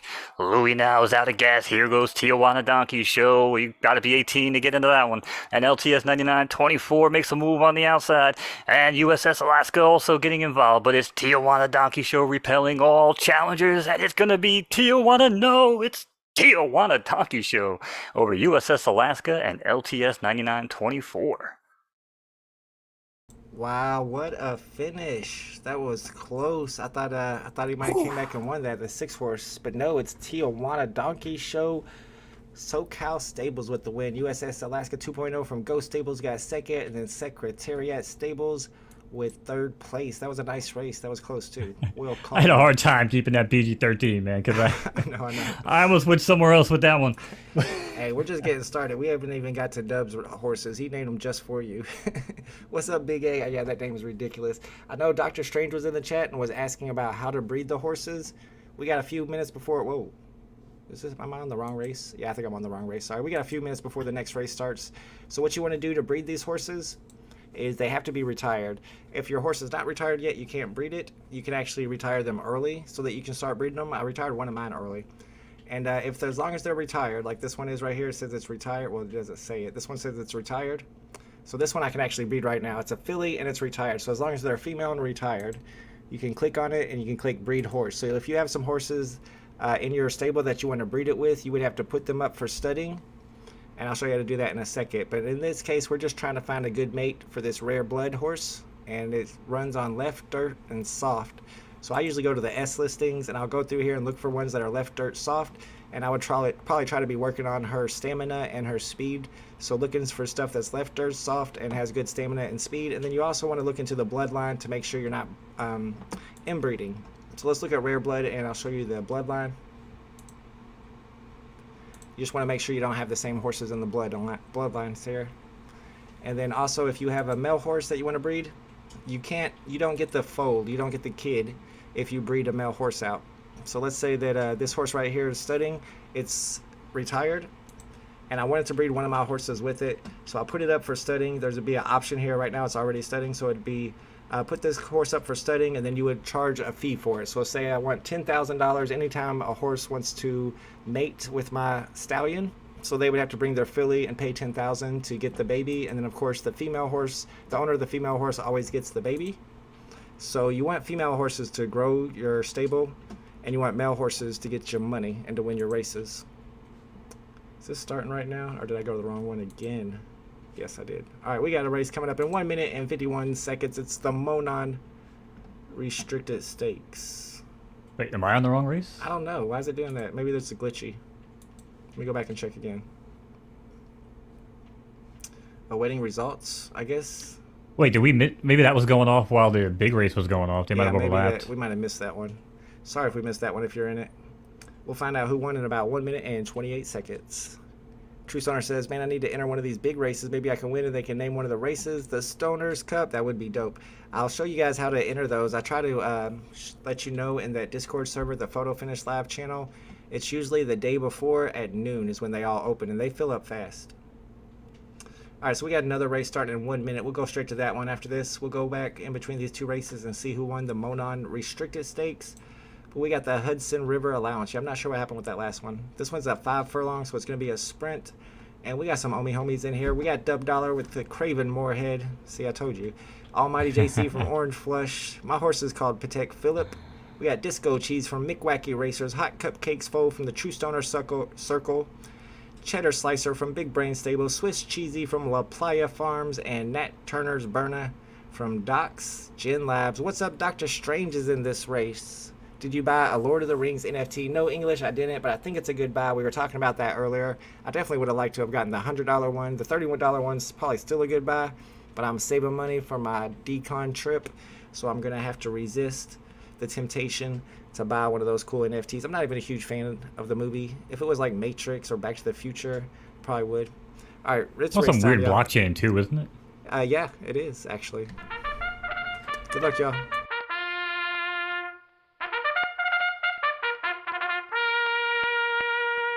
Thank you, Vault. Horses are on the track. It's post time.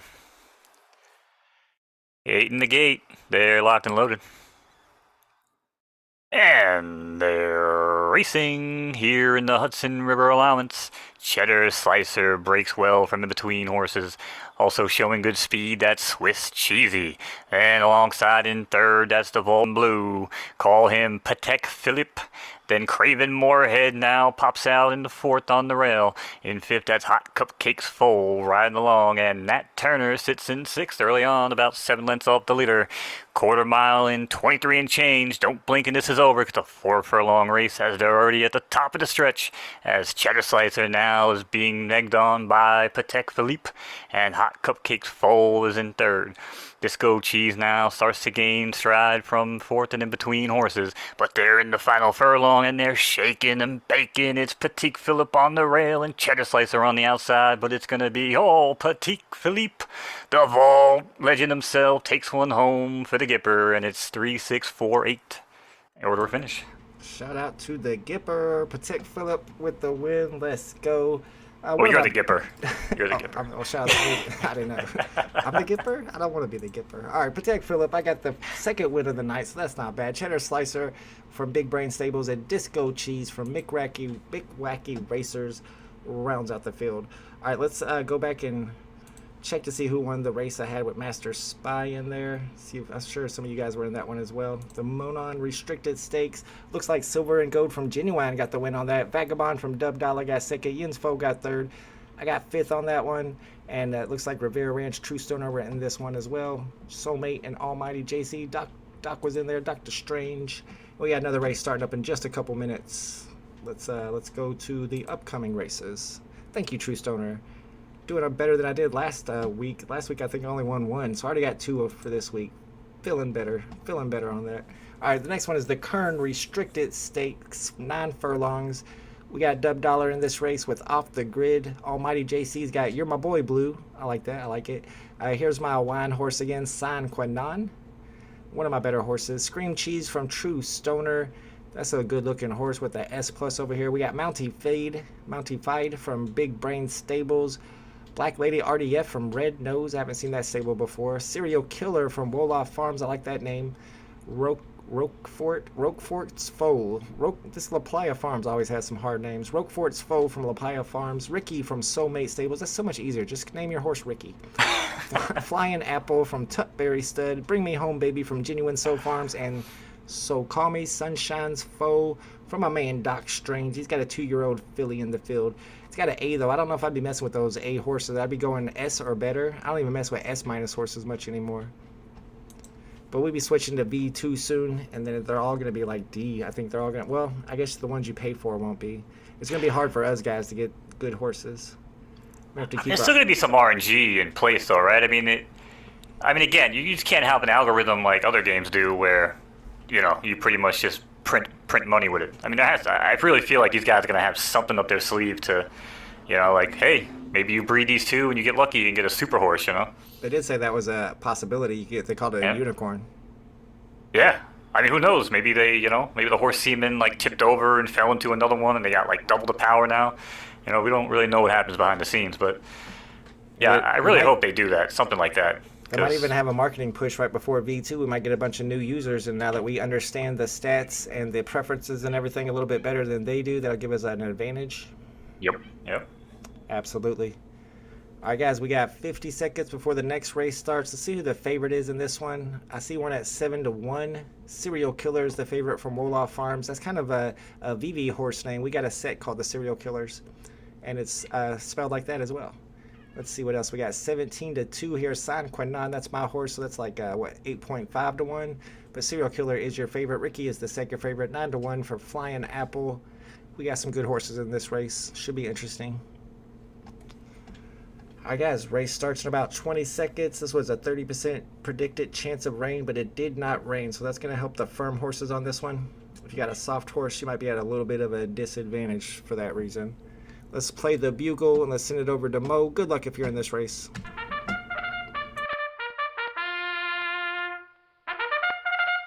Thank you, Vault. The horses are at the gate. It's post time here on Photo Finish Live. Friday night racing with the Vault, Monos. Full house, 12-horse field, and they're off here in the Kern restricted states.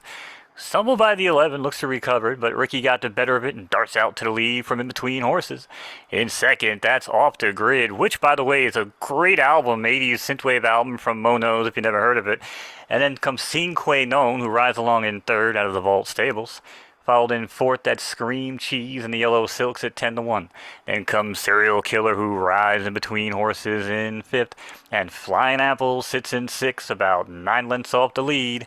As they head around the opening turn, the quarter in 24 and change. It's Ricky and Off the Grid duking it out. And Off the Grid now sneaks by on the rail and takes the early lead.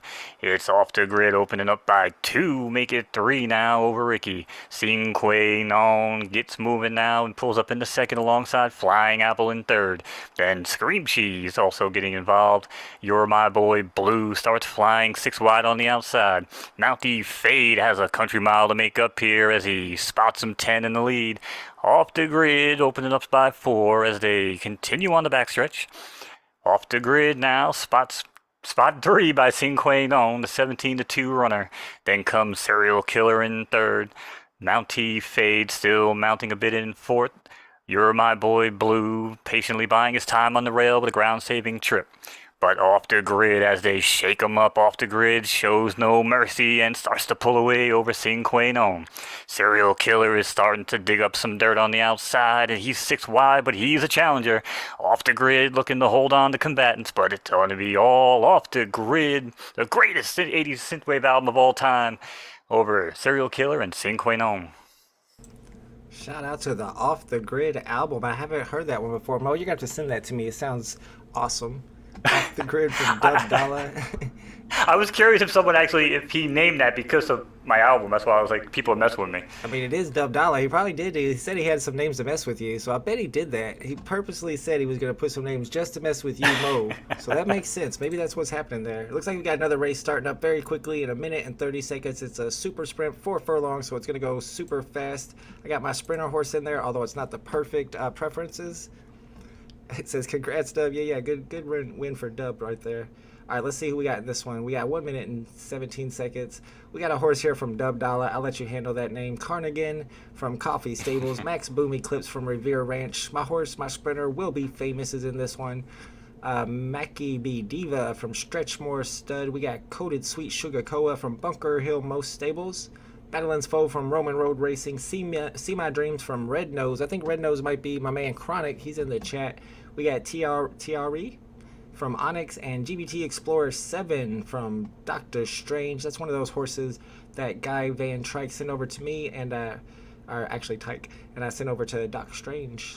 Those horses are pretty good too. I got one that has placed in all but one of his 9 races, so not bad at all. All right, this race starts in 30 seconds. It's a 4 furlong race, so it's gonna go super quick. I had this Will Be Famous horse. I bought it off of the market, and it could not win for me. I was running at 8, 7, 9, 12, and it had good stats. Then I ran it at 4, and he started winning all the four furlong races, so he's going to be my sprinter. All right, guys, let me know in the chat how the bugle sounds. Are y'all liking the bugle? Let's get the bugle started. Let's send it over to Mo. Good luck on this race. Thank you, Vault. The horses are on the track here. It's almost post time. Friendly reminder here on the track to hit that like button and show support for the stream. We appreciate you here at Friday Night Races. 10 horse field in the gate. And they're off here in the Appalachian allowance. Quick start from the outside. There goes Thierry. It's 7-1. Follow along closely. That's Stanky Discharge. Not trying to get too close to him. Then comes Stretchmore Stud. 5 in third, Key Diva. Then comes Will Be Famous, who now pulls up alongside. Then Madeline's Foal is in 6th, and spotting the field 7 early on as they head around the first turn. Opening quarter in a blazing 22 and change.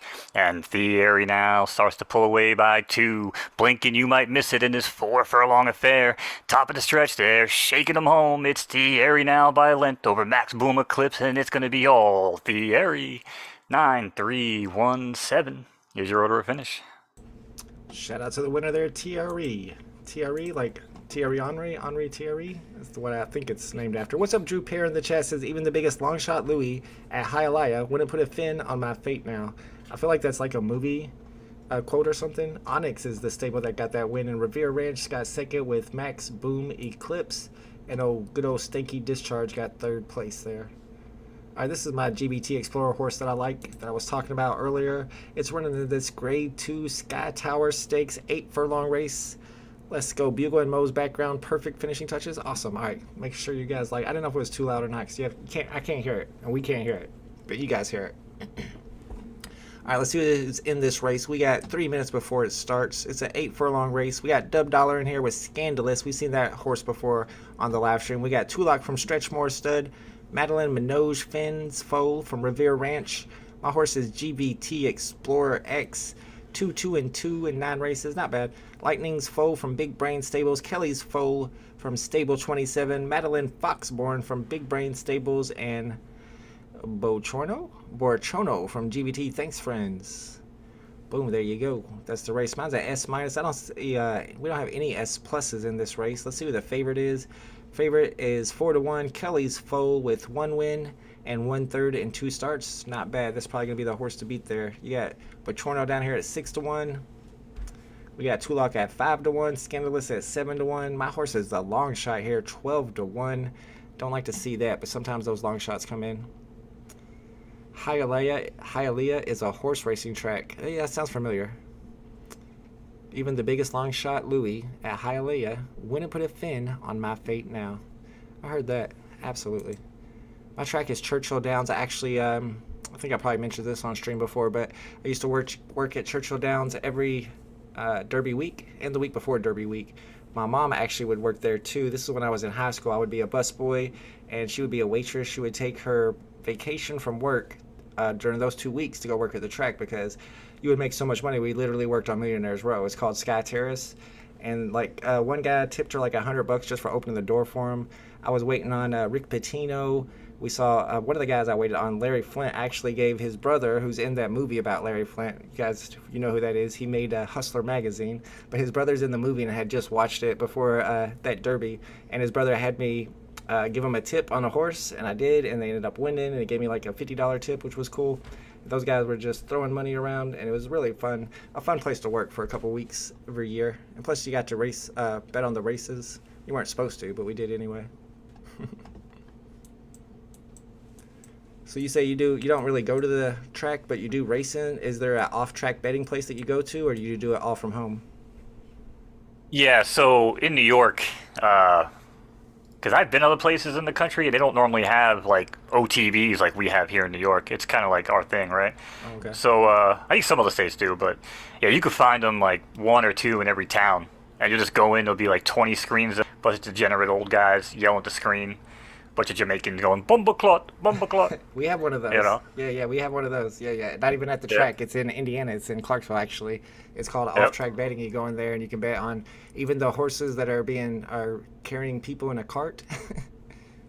Oh yeah, the harness racing. Yep. Yeah. I didn't know you could bet on those. I was like, oh, we got to bet on that. I did not win on those at all. I was not good at picking those guys. Well, that's what I grew up on with the family because my family's a bunch of degenerates. Oh, nice. But I used to be 2 years old eating ice cream cones at the Meadowlands. That's how I got into it. Let's go. Yeah, I've heard of Meadowlands for sure. All right, guys, it's time for the Sky Tower Stakes. Good luck, everybody, in this race. Thank you, Vault. Killing it as usual in the boot.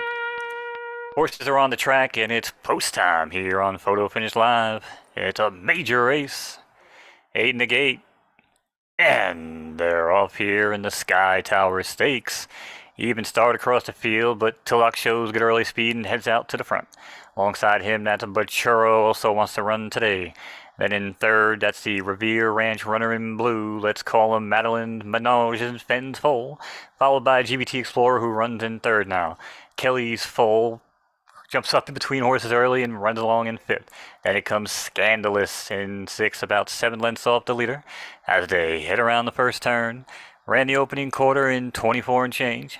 It's Madeline Menage Fen still shows the way with a short length over GBT Explorer.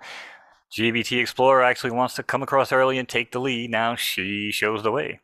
GBT with 2 lengths over Kelly's Foal now in second. But Churro drops back into third. Scandalous up on the rail now, moves into fourth. Then it's a break of 3. That's Madeline Foxborn in the orange silks.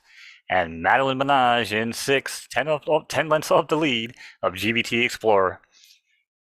As they come around the rainy final turn here, it's now Scandalous doing scandalous things and running right on by.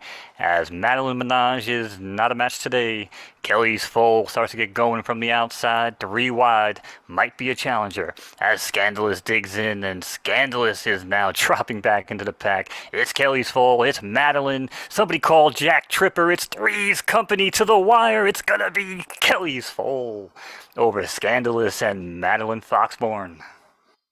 Man, that was kind of an exciting race. I've seen a lot of horses falling off recently over this last week watching the races. The week before that, I saw a lot of injuries. This week, I see a lot like we saw in that race, and we've seen a couple times this live stream. One of the horses will be out front, and then it'll just, like, I don't know, takes a bad step or something, and then it falls all the way to the back. Stable 27 with Kelly's Foal is your winner on that race.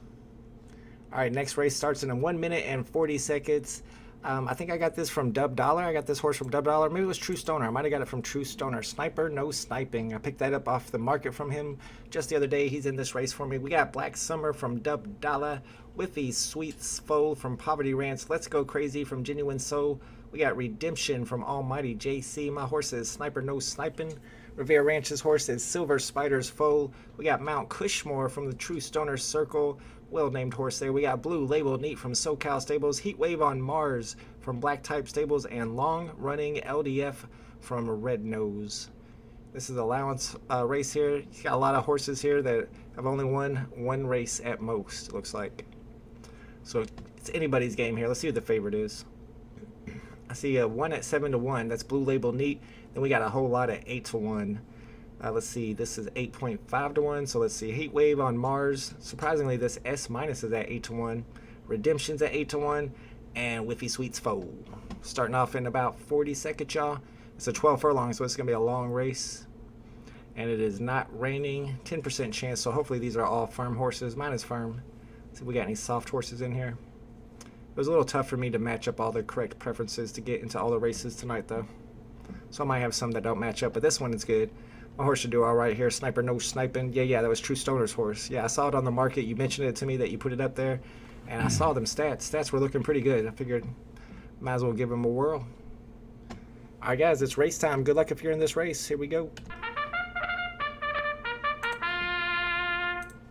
The horses are on the track. It's post time. Also like to send our apologies here, Friday Night Racing, for the old 70s reference last race on Three's Company, by the way. If you're too young to get that, I do apologize. We got a 10-horse field here. They're off in the Grand Toriel allowance. Smooth start for all participants, but Black Summer darts out to the lead from the inside rail. Then come Let's Go Crazy, also wants to run today. In third early on, that's Poverty Ranch runner Whippy Sweets. Then comes Silver Spider, who runs along in fourth. In fifth, that's the runner in pink, Blue Label Neat at 7 to 1. And in sixth early on around the turn, that's Heat Wave on Mars at 8 to 1. They ran the opening quarter in 25 and change in this 12 furlong affair. And there's 4 along the track, up along the backstretch here, as Black Summer shows the way at 13 to 2. Black Summer now has company, and we turn it into a match race. Let's Go Crazy pulls up alongside and makes eye contact. Sometimes that's awkward, but then we go back to Silver Spider in third. And then it's Blue Label Neat, who comfortably sits on the rail in fourth. Sniper, no sniping now, starts to make a move from between horses in fifth, make it sixth. And they're all still chasing Black Summer and Let's Go Crazy. Black Summer and Let's Go Crazy continue to show the way, neck and neck. Silver Spider's foals about 8 lengths off of those two. Then comes Blue Label Neat now, who goes 3 wide, looking for a run early. And Whippy Suits in the white silks is in fifth. And Heatwave on Mars is in sixth. As they cruise along the backstretch for the final time in this really, really long race that the announcer has no problem calling. It's all Black Summer, opening up by 3. Let's Go Crazy now, starting to fade. Silver Spider's foal also making his way to the back of the pack. It's the wrong way. Heat Wave on Mars now gaining with every stride on the outside, moves into fourth. Then comes Blue Label Neat in fifth. Sniper, no sniping, still no shot. Sits in sixth and about 15 off the lead. And now my cat's going crazy, knocking things off the table, but we're going to keep calling it as Let's Go Crazy now takes the lead on the outside by a length. They're around the final turn as they hit the top of the stretch. They're shaking them and bringing them for home. It's Let's Go Crazy by 3. Black Summer in second. Silver Spider's foal trying to hang on for third. But it's going to be Let's Go Crazy taking it home in the Grand Tory allowance. 3-1-8-9 is your order of finish. Let's Go Crazy with a come from behind victory. Let's see whose stable that was. That was a nice looking horse there. 14 to 1 odds too. Let's Go Crazy from Genuine So Farm. Shout out to Genuine. Nice win there. Dub Dollar got rugged. He was looking good with Black Summer. And then Blue Label Neat from SoCal Stables takes third place. All right, we got Chicken Hawk racing next in about 2 minutes. We got a grade 2 race. Everybody's favorite Chicken Hawk is in this one. He hasn't been scoring too much for me lately, but we'll see how he does on this one. There's Genuine in the chat. Nice win, Genuine. All right, we got Albert from Dub Dollar in this race. We got Uno Mas's Foal from Ghost Stables, Pacific Sunrise from Big Brain Stables, Scandinavian Sea Lord from GVT, Cafe Latte from Coffee Stables. I like this Coffee Stables. All their horses are different types of coffee. I'd run out of it like after 3 horses though. Cappuccino, Latte, that's about all I can think of. Genuine So Farms has Universal Galaxy. Almighty JVT has one of the GVT Explorer horses, Explorer number 6. Chicken Hawk's in this race. He's 8 years old. He's about to retire. He needs to get a couple more wins before he retires. We got Cool Fire Dedicati, I guess, Wimbledon Stables, and then Jet Fuel from the True Stoner Circle. Let's see who the favorite is. Looks like it's going to be Chicken Hawk at 6 to 1 over the S Plus horse Pacific Sunrise at 7 to 1. Then you got Albert and Uno Mas at 8 to 1. This one starts in about 55 seconds. I'm feeling confident. Let me check my preferences. Right turf firm, and this is a right turf, and it's not raining. Ooh, I'm feeling good, guys. I think I'm gonna get my 3rd win tonight. Chicken Hawk's my guy. Shout out to I need to remember, it was Philly, the name of the person who sent me Chicken Hawk. I think their name was Philly something. Very nice person who sent that over. It's one of my better horses. He's kind of down on my list now. He's not considered one of the better horses when it comes to stats, but when it comes to results, he does better than some of my S plus horses. This one is 7 furlongs. It was 50% chance of rain, and it did not rain. So I'm assuming there's going to be, some soft horses in here. And the soft horses might be at a disadvantage. That's probably why mine is the favorite over the S plus. Good luck, everybody, in this race, the Bush Stakes.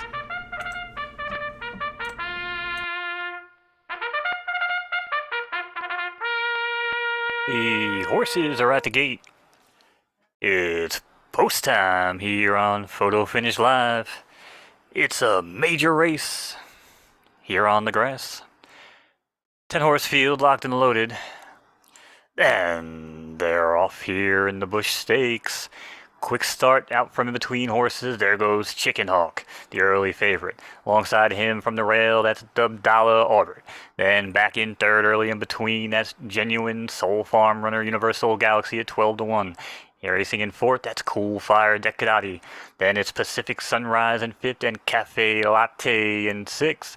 But only about 7 lengths off the lead, though, as they hit around the first turn. The opening quarter in 24 and change. They're in no rush. But it's Cool Fire Decadati who goes ahead by 2 over Albert, who sits on the rail at 8-1. Then comes Universal Galaxy in between horses. Then it's Chicken Hawk, the early morning favorite at 6-1, sits in 3rd. Scandinavian Sea Lord, the big runner in yellow, sits in 4th. Cafe Latte now buys his time in 5th as he's passed by Uno Mas on the outside. This race is shaping up quickly. We got 3 up front, then a break of 4 to Scandinavian. But they're all chasing Cool Fire Dedicati here, and they head around the final turn, and they shake them up and head for home. It's Cool Fire Dedicati, Chicken Hawk on the outside, Orbit on the rail. It's gonna be Cool Fire Dedicati taking it over Chicken Hawk. And Orbit at 8-1. 9-8-1-4 is your order of finish here in the Bush Stakes. Man, he got me. Cool Fire Dedicati with the upset. A little bit of an upset. He was 13-2, so not much of an upset. Won by about a nose against my horse Chicken Hawk. That's Wimbledon Stables with the win. And then Dubdala got 3rd today. Dubdala's been getting a lot of seconds and 3rds. We need to see some first places, Dubdala. And where's True Stoner at? True Stoner's usually in the winner's circle. I haven't seen him in the winner's circle for a while. The next race is under 3 minutes away. The Chateau allowance, 11 furlong. I got my horse Harley Quinn in here. This is one of the new breeds. And she's been doing all right for me. 3 races, 1 win, 1 third. We got Unruly from Dubdala. We saw Unruly during last week's live stream. I Am Genuine from Genuine Soul Farms. We got Harley Quinn. Poison Gummy Bear from Almighty JC. Cool Firepower from GVT. We got Juno's Foe from True Stoner Circle. Aquarium Drinker from Texas Thoroughbreds. Fast Susie's APK from Thoroughly Bred. I think that's the first time I've seen that stable on here. Acadia's Foal from Newcomer Stable. And Screenshotty 7-8 from I Get In Ya 2. We got 2 minutes before this starts. Is Newcomer Stable an actual real stable? Because if you look into the breeding, if you look into the bloodline of every horse, they all say they come from that stable. I thought it was like a default stable or something. Literally every bloodline says it comes from Newcomer Stable. See? Is that a real stable? Do you know? Huh, that's pretty cool. Yeah, I don't know. If I thought they were all real stables. I don't even know if there is like a dummy account that just spits out horses. I mean, it's in this race, so I guess it's not. That's what I thought was like some kind of default account or something. I don't know. So I guess maybe it's a real account because they're in this race. Newcomer Stable, Acadia's Foe. Maybe some of the OGs know a little bit more about that. Smart Bass says some horror comics and 1 classic horror character coming. Some horror comics. Ooh, what kind of horror comics? That sounds good. I know we had that Ultimate Fantastic Four, the zombie edition. I used to have that secret rare. That would be considered probably a horror comic, so I can see more like that. I just hope they're all from Marvel. Wait for quadruple dub. I know Dub's got triple dub. I'm racing against triple dub tonight with Eka Mouse, but he says don't worry about triple dub anymore. His real horse now is quadruple dub. Whenever quadruple dub races, apparently he's unstoppable. We'll find out. He'll probably get last place. Every time I brag on a horse that, oh, this horse is going to win, they never win. Just like you saw Chicken Hawk last race. I told you he was going to win. Nope, didn't win. But we'll see. We'll see what quadruple dub's all about. And I want to find out more about that newcomer stable. See if that's an actual stable. True Stoner says, don't have my best horses in the races tonight. Thought I'd try out the new ones. Yeah, I hear you. Some of my best horses I couldn't fit into races because I couldn't find the right preferences or distances for them. You only got a certain amount of races that you can sign up for. And at this point, I think I got over 30 horses. I'm thinking about opening up a second stable. Do a lot of people do that, Mo? Open up a second stable in this game? I know they do on a lot of other horse racing games. Yeah, other games they do. I don't know about this one. But I don't like that Stoner's over there throwing races trying to avoid that juicing controversy. Is that what's going on? Yeah, I'm pretty sure that's what's going on, man. I got eyes everywhere, Stoner. Don't you worry. See, you can't outsmart Mo. Mo knows, yeah, literally. That's Mo his name. knows. They don't call me Mo Guesses. All right, here we go. Genuine gives a tip here. Race your horses once a week. Maybe I'm racing mine too much. That might be it. All right, good luck, y'all, in this race.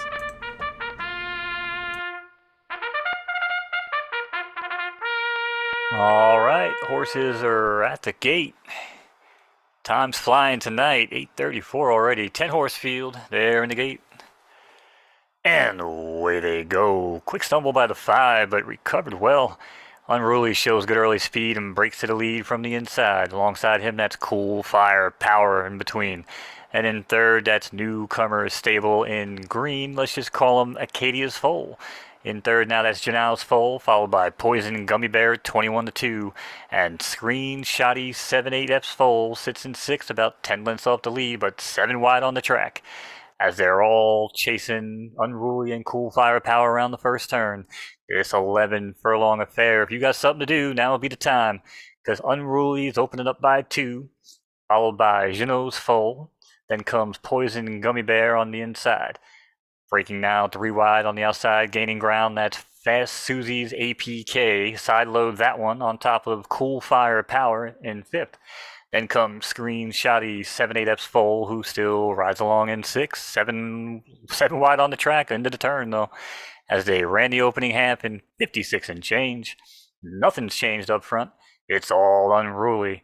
Unruly now still up by 3 as Janow's Foal gains ground on the outside with every word that the announcer says and now goes right on by. Janow's Foal takes over. Unruly drops back as Fast Susie now moves into second. Screen Shotty 7-8F's Foal in third. Cool Firepower now slides into a cool fourth, followed by I Am Genuine on the outside and Poison Gummy Bear in sixth. Can see them all up front.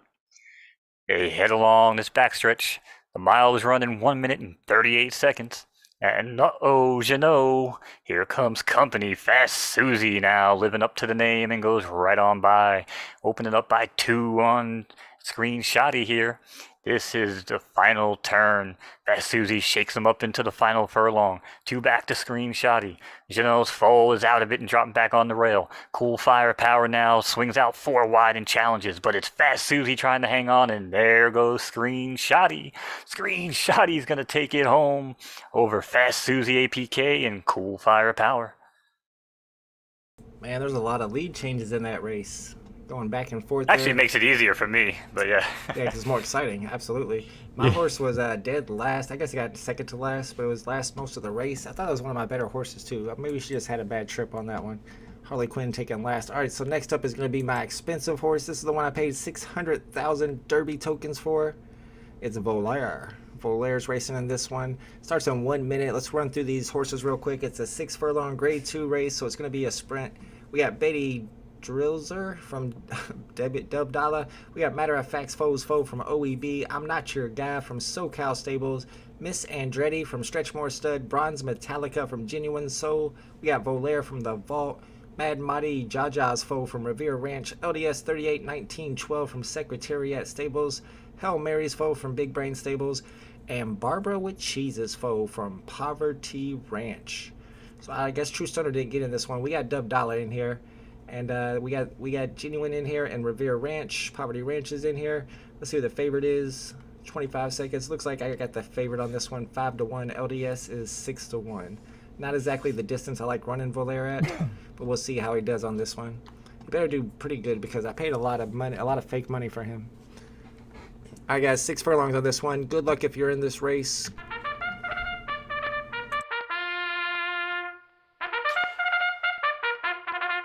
Alrighty. Horses are on the track here for this rainy affair. It's post time here on Photo Finish Live. The major race. 6 furlongs on the dirt. They're locked and loaded. And away they go here in the Chili Pepper Great Stakes. I'm Not Your Guy shows good early speed from inside horses. Alongside him, that's Barbara. Then comes a big brain stable runner in the teal silks. Let's call it Hail Mary's Foal. Valari now moves up into 4th early on, followed by Matter of Fact's Foals in 5th, and Mad Madi Jaja is in 6th. As they spot the field 7 lengths early on here, opening quarter was running 23 and change, and now it's Barbara with Cheese who takes the turn and takes the lead at the same time. I'm Not Your Guy now trails along in 2nd, followed by Hail Mary's Foal, who rides along in 3rd in between horses. Just inside of him, the runner in black silks, that's Valaria 5-1. And back on the rail with a ground-saving trip, that's Matter of Fact's Foals, a 21-2 runner. And still sitting in 6th, patiently waiting, is Mad Madi, but he's running out of time as they hit the final furlong and shake him up for home. Here goes Barbara. Barbara with Cheese, how do you like it? I like it with cheese. It's Barbara with Cheese over I'm Not Your Guy and Hail Mary's Foal. That was a close finish, somewhat of a long shot there at 11-1. Barbara with Cheese's Foal over I'm Not Your Guy. I think my horse ended up in 4th place there. That Valère horse was not worth the money. It does not win for me. Poverty Ranch with the win. SoCal Stables got 2nd, and Big Brain Stables with a 3rd place there. Next up, we only got a few more races. Like you said, the night has been going by fast, but these races are going off quickly. The next one's in 3 minutes. Here comes Dub Dollar with one of his crazily named horse, Something Wong. And then we got Genuine Soul Farms with I Am Who I Am. This is Mo's favorite horse, Mo's little buddy. He's coming off of 2 wins in a row. We got True Stoners, or the Stoner Circle from my man True Stoner, Woulda, Coulda, Shoulda's Foe. Then we got Laredo Santana from Big Brain Stables, Rain Dance Maggie from Wolof Farms, Supreme NY Foe from Dr. Strange, Bold Grace's Foe from Majestilin Ranch, and then Shillings from Mick Wacky Racers. I did the best I could with that ranch name. I mean that stable name. Yeah, Mo's little buddy, he's an S-. I didn't think he was going to do too great, but I started running him off at 11 furlongs, and he won his last 2 races. He's looking strong. I'm proud of Mo's little buddy over there. We get the race pulled back up. Yeah, look at that, man. 2 wins and a place and a 2nd, rather, out of 5 races. Nice. For an S- too, not bad. We only got 2 S horses in here. The rest are all S-. Looks like the favorites are going to be the 6-1s. That's Rain Dance Maggie. And I Am Who I Am. Let me make sure that's right. 15-2 is more like a 7.5-1. Oh, we got a 5-1 here. Laredo Santana. That's actually your favorite here. 5 races, 1 win, 1 second, 2/3, and a SS minus on the stamina. Looks like a pretty strong horse. That might be the horse to beat there. I like these horses with the coats where it's like kind of brown and white. You don't see very many of them, but they look good. Yeah, there was a black and white one earlier. Looked like a cow. That was really cool. Ooh, I haven't seen one of those. That would be cool. Absolutely. I got a couple of the white horses. They don't seem to be very fast. And it seems like in real life, too, I'll never bet on the white horses. They just don't seem fast for some reason. I don't know what it is. The gray horses, the silver horses, the white horses. It's got to be black or brown. I don't know what it is. Well, I know it's like an old wives' tale, and it really depends on what side you believe it. But some people say, yes, never bet grays, never bet whites, right? But there are other people who swear, my uncle's one of them. And I kind of do buy into this more. If there's one gray in the race, bet it. If there's only one. Because they tend to want to outrun the brown horses for whatever reason if they're solo gray. You know what I mean? But if there's like 2 grays and the other gray is a terrible horse, they kind of like stick together. It's like a weird pack mentality. Interesting. I wonder if there's something to that, like some kind of horse psychology to that. Maybe. Yeah. I mean, again, a lot of what I do in horse racing is all my own superstition. You know. It's a lot of superstition my own in horse racing. stoner superstition. Yeah, exactly. I mean, I'm just all about making the certain kind of bets. I always bet 3 horses in an exacta box, and I always bet 4 horses in a cheap trifecta box. Yep. That's how I roll. All right, guys, this one is a 10 furlong race, so it's somewhat of a distance race. Starts at about 13 seconds. It's raining a little bit, 90% chance of rain, but it's only drizzling. Good luck if you're in this race. Send it over to Mo. See ya.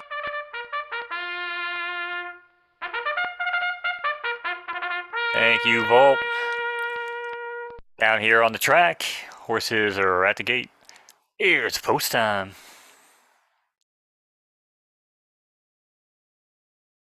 Nine horse field, 10 furlongs on the dirt. And they're running here in the Narrows allowance. Laredo Santana shows good early speed and goes out to the lead from in between horses. Also showing good speed today, that's the vault runner Moe's Little Buddy. And alongside him in second, that's Rain Dance Maggie. And in fourth, that's Woulda, Coulda, Shoulda in the yellow silks, followed by Bold Grace's Foal, who rides along 4 wide on the outside. And in sixth, early on, that's I Am Who I Am, who is last, as they run along the first turn and quarter and 25 and change. And it's all Laredo Santana early on, 2 lengths over Rain Dance Maggie. And a break of 3, that's Woulda, Coulda, Shoulda, who's starting to drive them home, but not showing their best today. And Bold Grace's Foal now pulls up alongside the challenge for them in third. But it's Laredo Santana as they cruise on the backstretch. Half mile running 49.760. Laredo Santana on the inside, Rain Dance Maggie on the outside, only trailing by a head, but now starts to lose steam. Woulda, Coulda, Shoulda now goes up along Maggie and takes second. Something Wong has a great trip on the rail and is looking to threaten here. Bold Grace's Foal now keeps continuing dropping on the rail back into fourth, followed by I Am Who I Am and Shillings in sixth. 12 lengths now back up to the front of the pack. 3/4 run in 1 minute and 14 seconds. Laredo Santana, the 5-1 runner, is showing no fear as he opens up by 4 now over Woulda, Coulda, Shoulda, who's challenged as well on the inside by Something Wong. Laredo Santana digs in as they hit the top of the stretch and head for home. It's Laredo Santana now easily walking him home. It's all up for place at this point. Woulda, Coulda, Shoulda in second, trying to hold off Something Wong and Rain Dance Maggie, but Laredo Santana puts a whole field between them as he takes the Narrows allowance 5-4-1-9. That's your order of finish. Man, whose horse is that? Laredo Santana, won by a mile. Let's see whose stable that's coming from. Big Brain Stables with another win. True Stoner got it second place with Woulda, Coulda, Shoulda foes, and then Something Wong. Something must have went Wong for Dub Dollar. I almost, yeah, it's funny because I think so many like little anecdotes I can make on horses, but I never got to call that. That was a good one. Yeah, it's kind of tough to do it on the spot too. I was thinking of that the whole time. All right, we got a grade 1. Our last grade 1 of the night. It's a 5 furlong. It's a sprint. We got this horse that Dub's been talking about, Quadruple Dub, with 3 wins in 5 races. He's going against my horse Purple Haze down here. Not one of my best horses, but it's the right distance and preferences for him. We got another Uno Mas's foe from Ghost Stables with some really good stats here. We got Bell Rocker from GVT, thanks friends. We got Family of 2 from Genuine Soul Farms. Rocky Lobster from Almighty JC. Secretariat Stables is in this one with RTF 9922. We got Winner is Coming from Big Brain Stables, lots of S pluses. We got True Stoner in here with Loretef Forsen. We got Heavy Metal Drummer from Texas's Thoroughbreds, Going to Denny's Foal from Balthazar Mangers, and Soda Pop from Wolof Farms. Thank you, Wolof, for making a name that I could pronounce, Soda Pop. All right, I'll leave this one up to you. A lot of tough names in this one, and we got Quadruple Dub in this race. Good luck, Dub. Good luck, True Stoner. Good luck, Wolof. Everybody in the chat. We'll see you on the other side.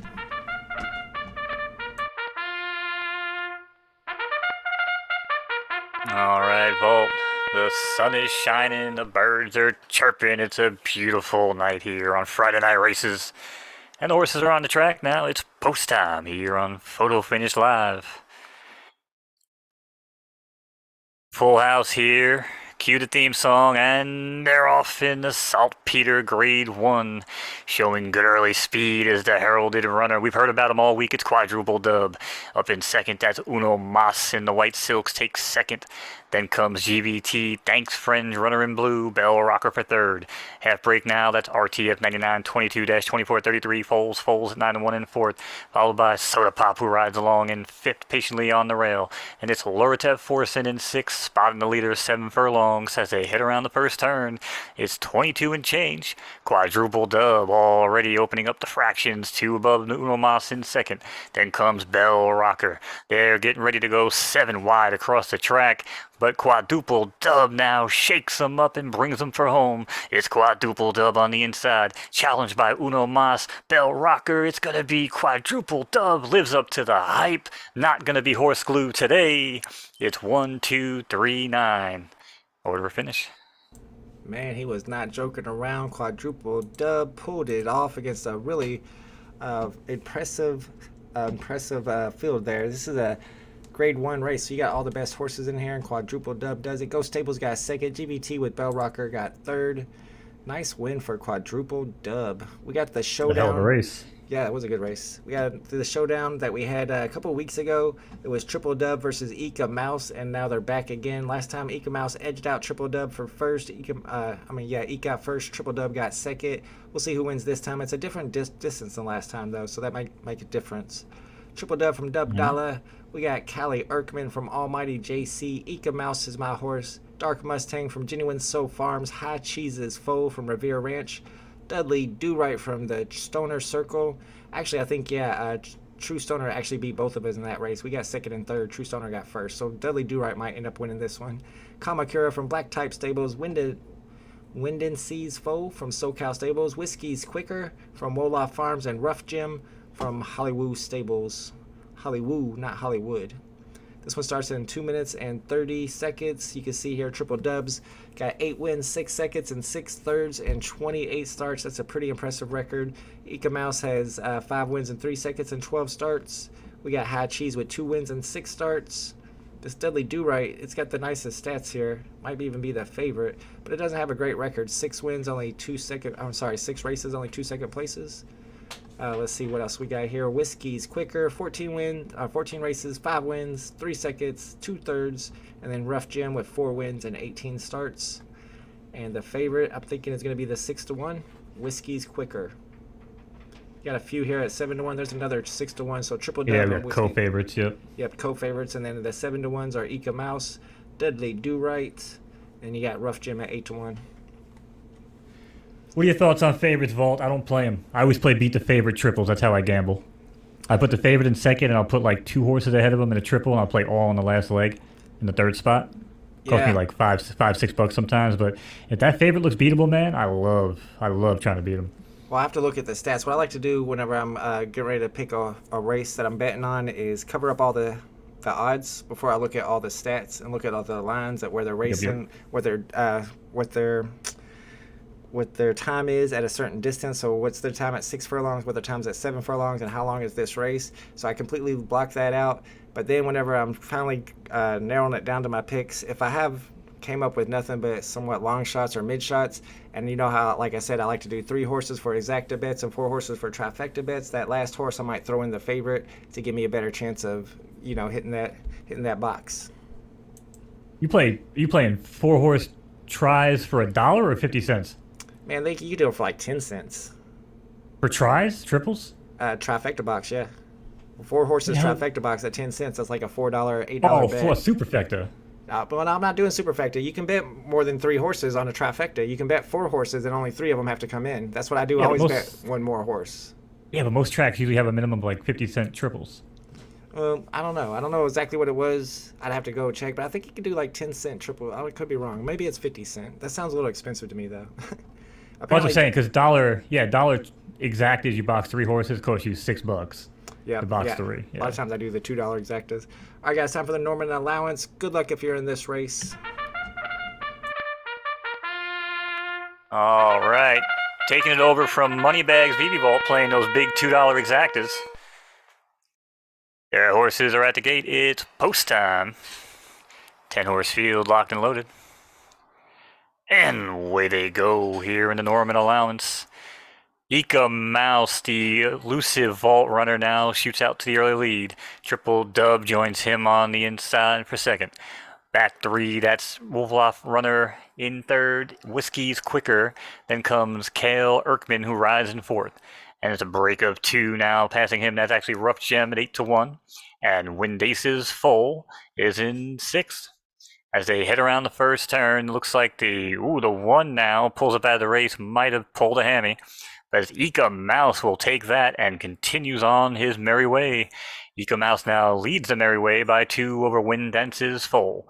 Wind Dance's Foal trailed on the inside by Kale Erkman. Then Rough Gem rides along, making ground on the outside in 4th. And it's Whiskey's Quicker 6-1 rides along in 5th. And Dudley Do Right in 6th and spotting the field 9 lengths. As they head up the backstretch, they ran the half in 49 and change. It's a 2-man runner up front, Wind Aces Foal and Ika Mouse. Then Kale Erkman says, hey, don't forget about me as I run along in 3rd. Rough Gem pulls up alongside and now looks like he's going to take 3rd. As Dudley Do Right also trying to get going here in the late stages and rides along in 5th. Wind Aces Foal now pulls out by 3 over Rough Gem and Ika Mouse. Ika Mouse doesn't look to be bringing its A game today, but it could be Windasa or Rough Gem. Windasa now digs in as they turn the corner and head for home. Windasa by 2. Rough Gem on the outside. Ika Mouse now pulls up alongside, but it's going to be all Wind Dance's Foal at 13-1, blowing up the board. 8-3, 10-9 is your order of finish.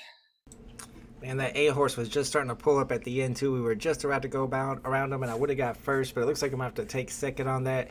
Rip to Dub Dollars, triple dub, pulled a hammy, pulled an ACL, blown ACL, and was out the race. I was happy when that happened, I'll be honest with you, because I thought I might win it after that. But no, I still took a second place. I'm sure he'll be all right, guys. Don't worry, that horse will be all right. He's coming back. Looks like we got 2 more races for the night. Only 2 more races. I'm in both of these. I got GBT Explorer 5, one of my worst horses, but I couldn't find any other horse to throw into this race, and you never know. It's a maiden. He might be able to pull this off. I don't have a lot of horses that have not won a race yet. It's going to be a 4 furlong. It's going to be a sprint, a very fast race. We got Dang Lin Wong, another one of Dub Dallas horses. Edgardo Donato at Almighty JC. Diamonds in the Rough from Genuine Soul Farms. My horse is GBT Explorer V. Shout out to Guy Van Tyke for sending me over some horses when I first started playing. This is one of those. What's up, One Punch Brian? Thanks for hanging out with us, man. We're doing a little bit of horse racing. We got Steady Sansa's Foal from True Stoner. We got Mega Structure Siller from Big Brain Stable. So it's just a 6-horse race. It's a maiden race. Steady Sansa and Dang Lin are at 4-1, but the favorite is Mega Structure Siller, the only S-tier horse in this race. This GBT Explorer does not have good stats at all. Only an A on start, an S on finish, which is not bad. But as you can see, 7 places out of 9 races. That's not bad at all for those stats. What's up? I'm so POV. Thanks for hanging out with us, man. Yeah, we got about 2 more races for tonight. We've been going since 7 p.m. We've seen a lot of grade 1 races. I've got a couple wins tonight. I got a couple last places tonight. True Stoner's gotten a lot of wins. Dub Dallas gotten a few wins, but then Triple Dub, poor Triple Dub. But his quadruple dub horse crushed it, and a grade 1 horse too. A grade 1 win is always a good night, no matter what you did the rest of the night. How many more wins do we need before we make him change his YouTube name to the True Juicer? Ooh, I see it's getting a lot of conspiracy theories going on, a lot of speculation of how True Stoner keeps winning all these races. He's just buying horses off the marketplace, then he takes them home. Then the next week they come out and win every race. I don't know what's going on, but there's a lot of speculation that it ain't good. Right, well, we got eyes everywhere. Just remember that. That's right. We're watching. What's up, Fully? Thanks for hanging out with me, Fully. That's the owner of Happy Valley Ranch. We saw them racing earlier on. If you missed the stream, you can always go back and watch the replay after the live stream. It gets posted onto my YouTube channel, and anybody can watch it at any time. All right, guys, second to last race of the night. It's a maiden race, the Rainforest Maiden. Remember, it's a 4 furlong race, so it's going to be a super fast sprint. Send it over to Mo. Good luck, everybody.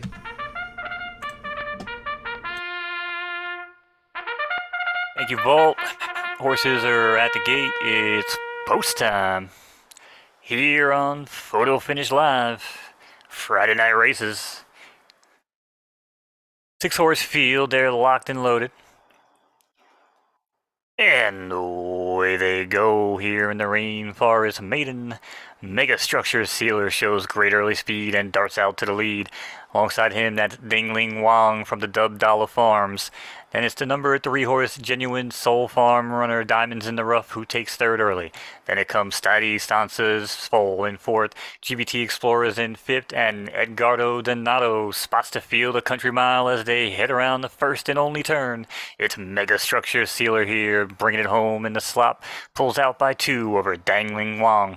Then comes Steady Sansa, who digs in, going all out from third, but not going to show her a game today. It's going to be all Mega Structure Sealer, 2 lengths over Dangling Wang and Steady Sansa's Foal here in the Rainforest Maiden. The favorite Mega Structure Sealer with the easy win there over Dangling Wang. Took me a minute to see what you were saying with that name, Dangling Wang, but I like it. And then True Stoner got third place, and True Stoner's got these really cool skins. Is that what they're called that the jockey wears? Are they called skins? I feel like that's what they're called. The jockey jerseys? I think they're called Silks. Silks. That's what it is. Silks. Silks. I think they are silks. I did jockey silks too, right? And horse silks. Soccer is skins. Soccer is skins. Horse racing is silks. How do you edit your silks? And it looks like, True Stoner, you pick those silks yourself. Is there a way you can edit your silks? Because I'd like to design my own silks. They look pretty cool. Yeah, in your profile you could do it You on can do the. Yeah, it's. I see I think I got the Where's Waldo silks right now. I don't really like those. So, I think if you go into My Stables, right? wonder if you go into settings. Nope, don't see that there. I'm sure somebody will let us know. Go into settings. Yep, so it must be in here. So, oh yeah, there's my silks right there.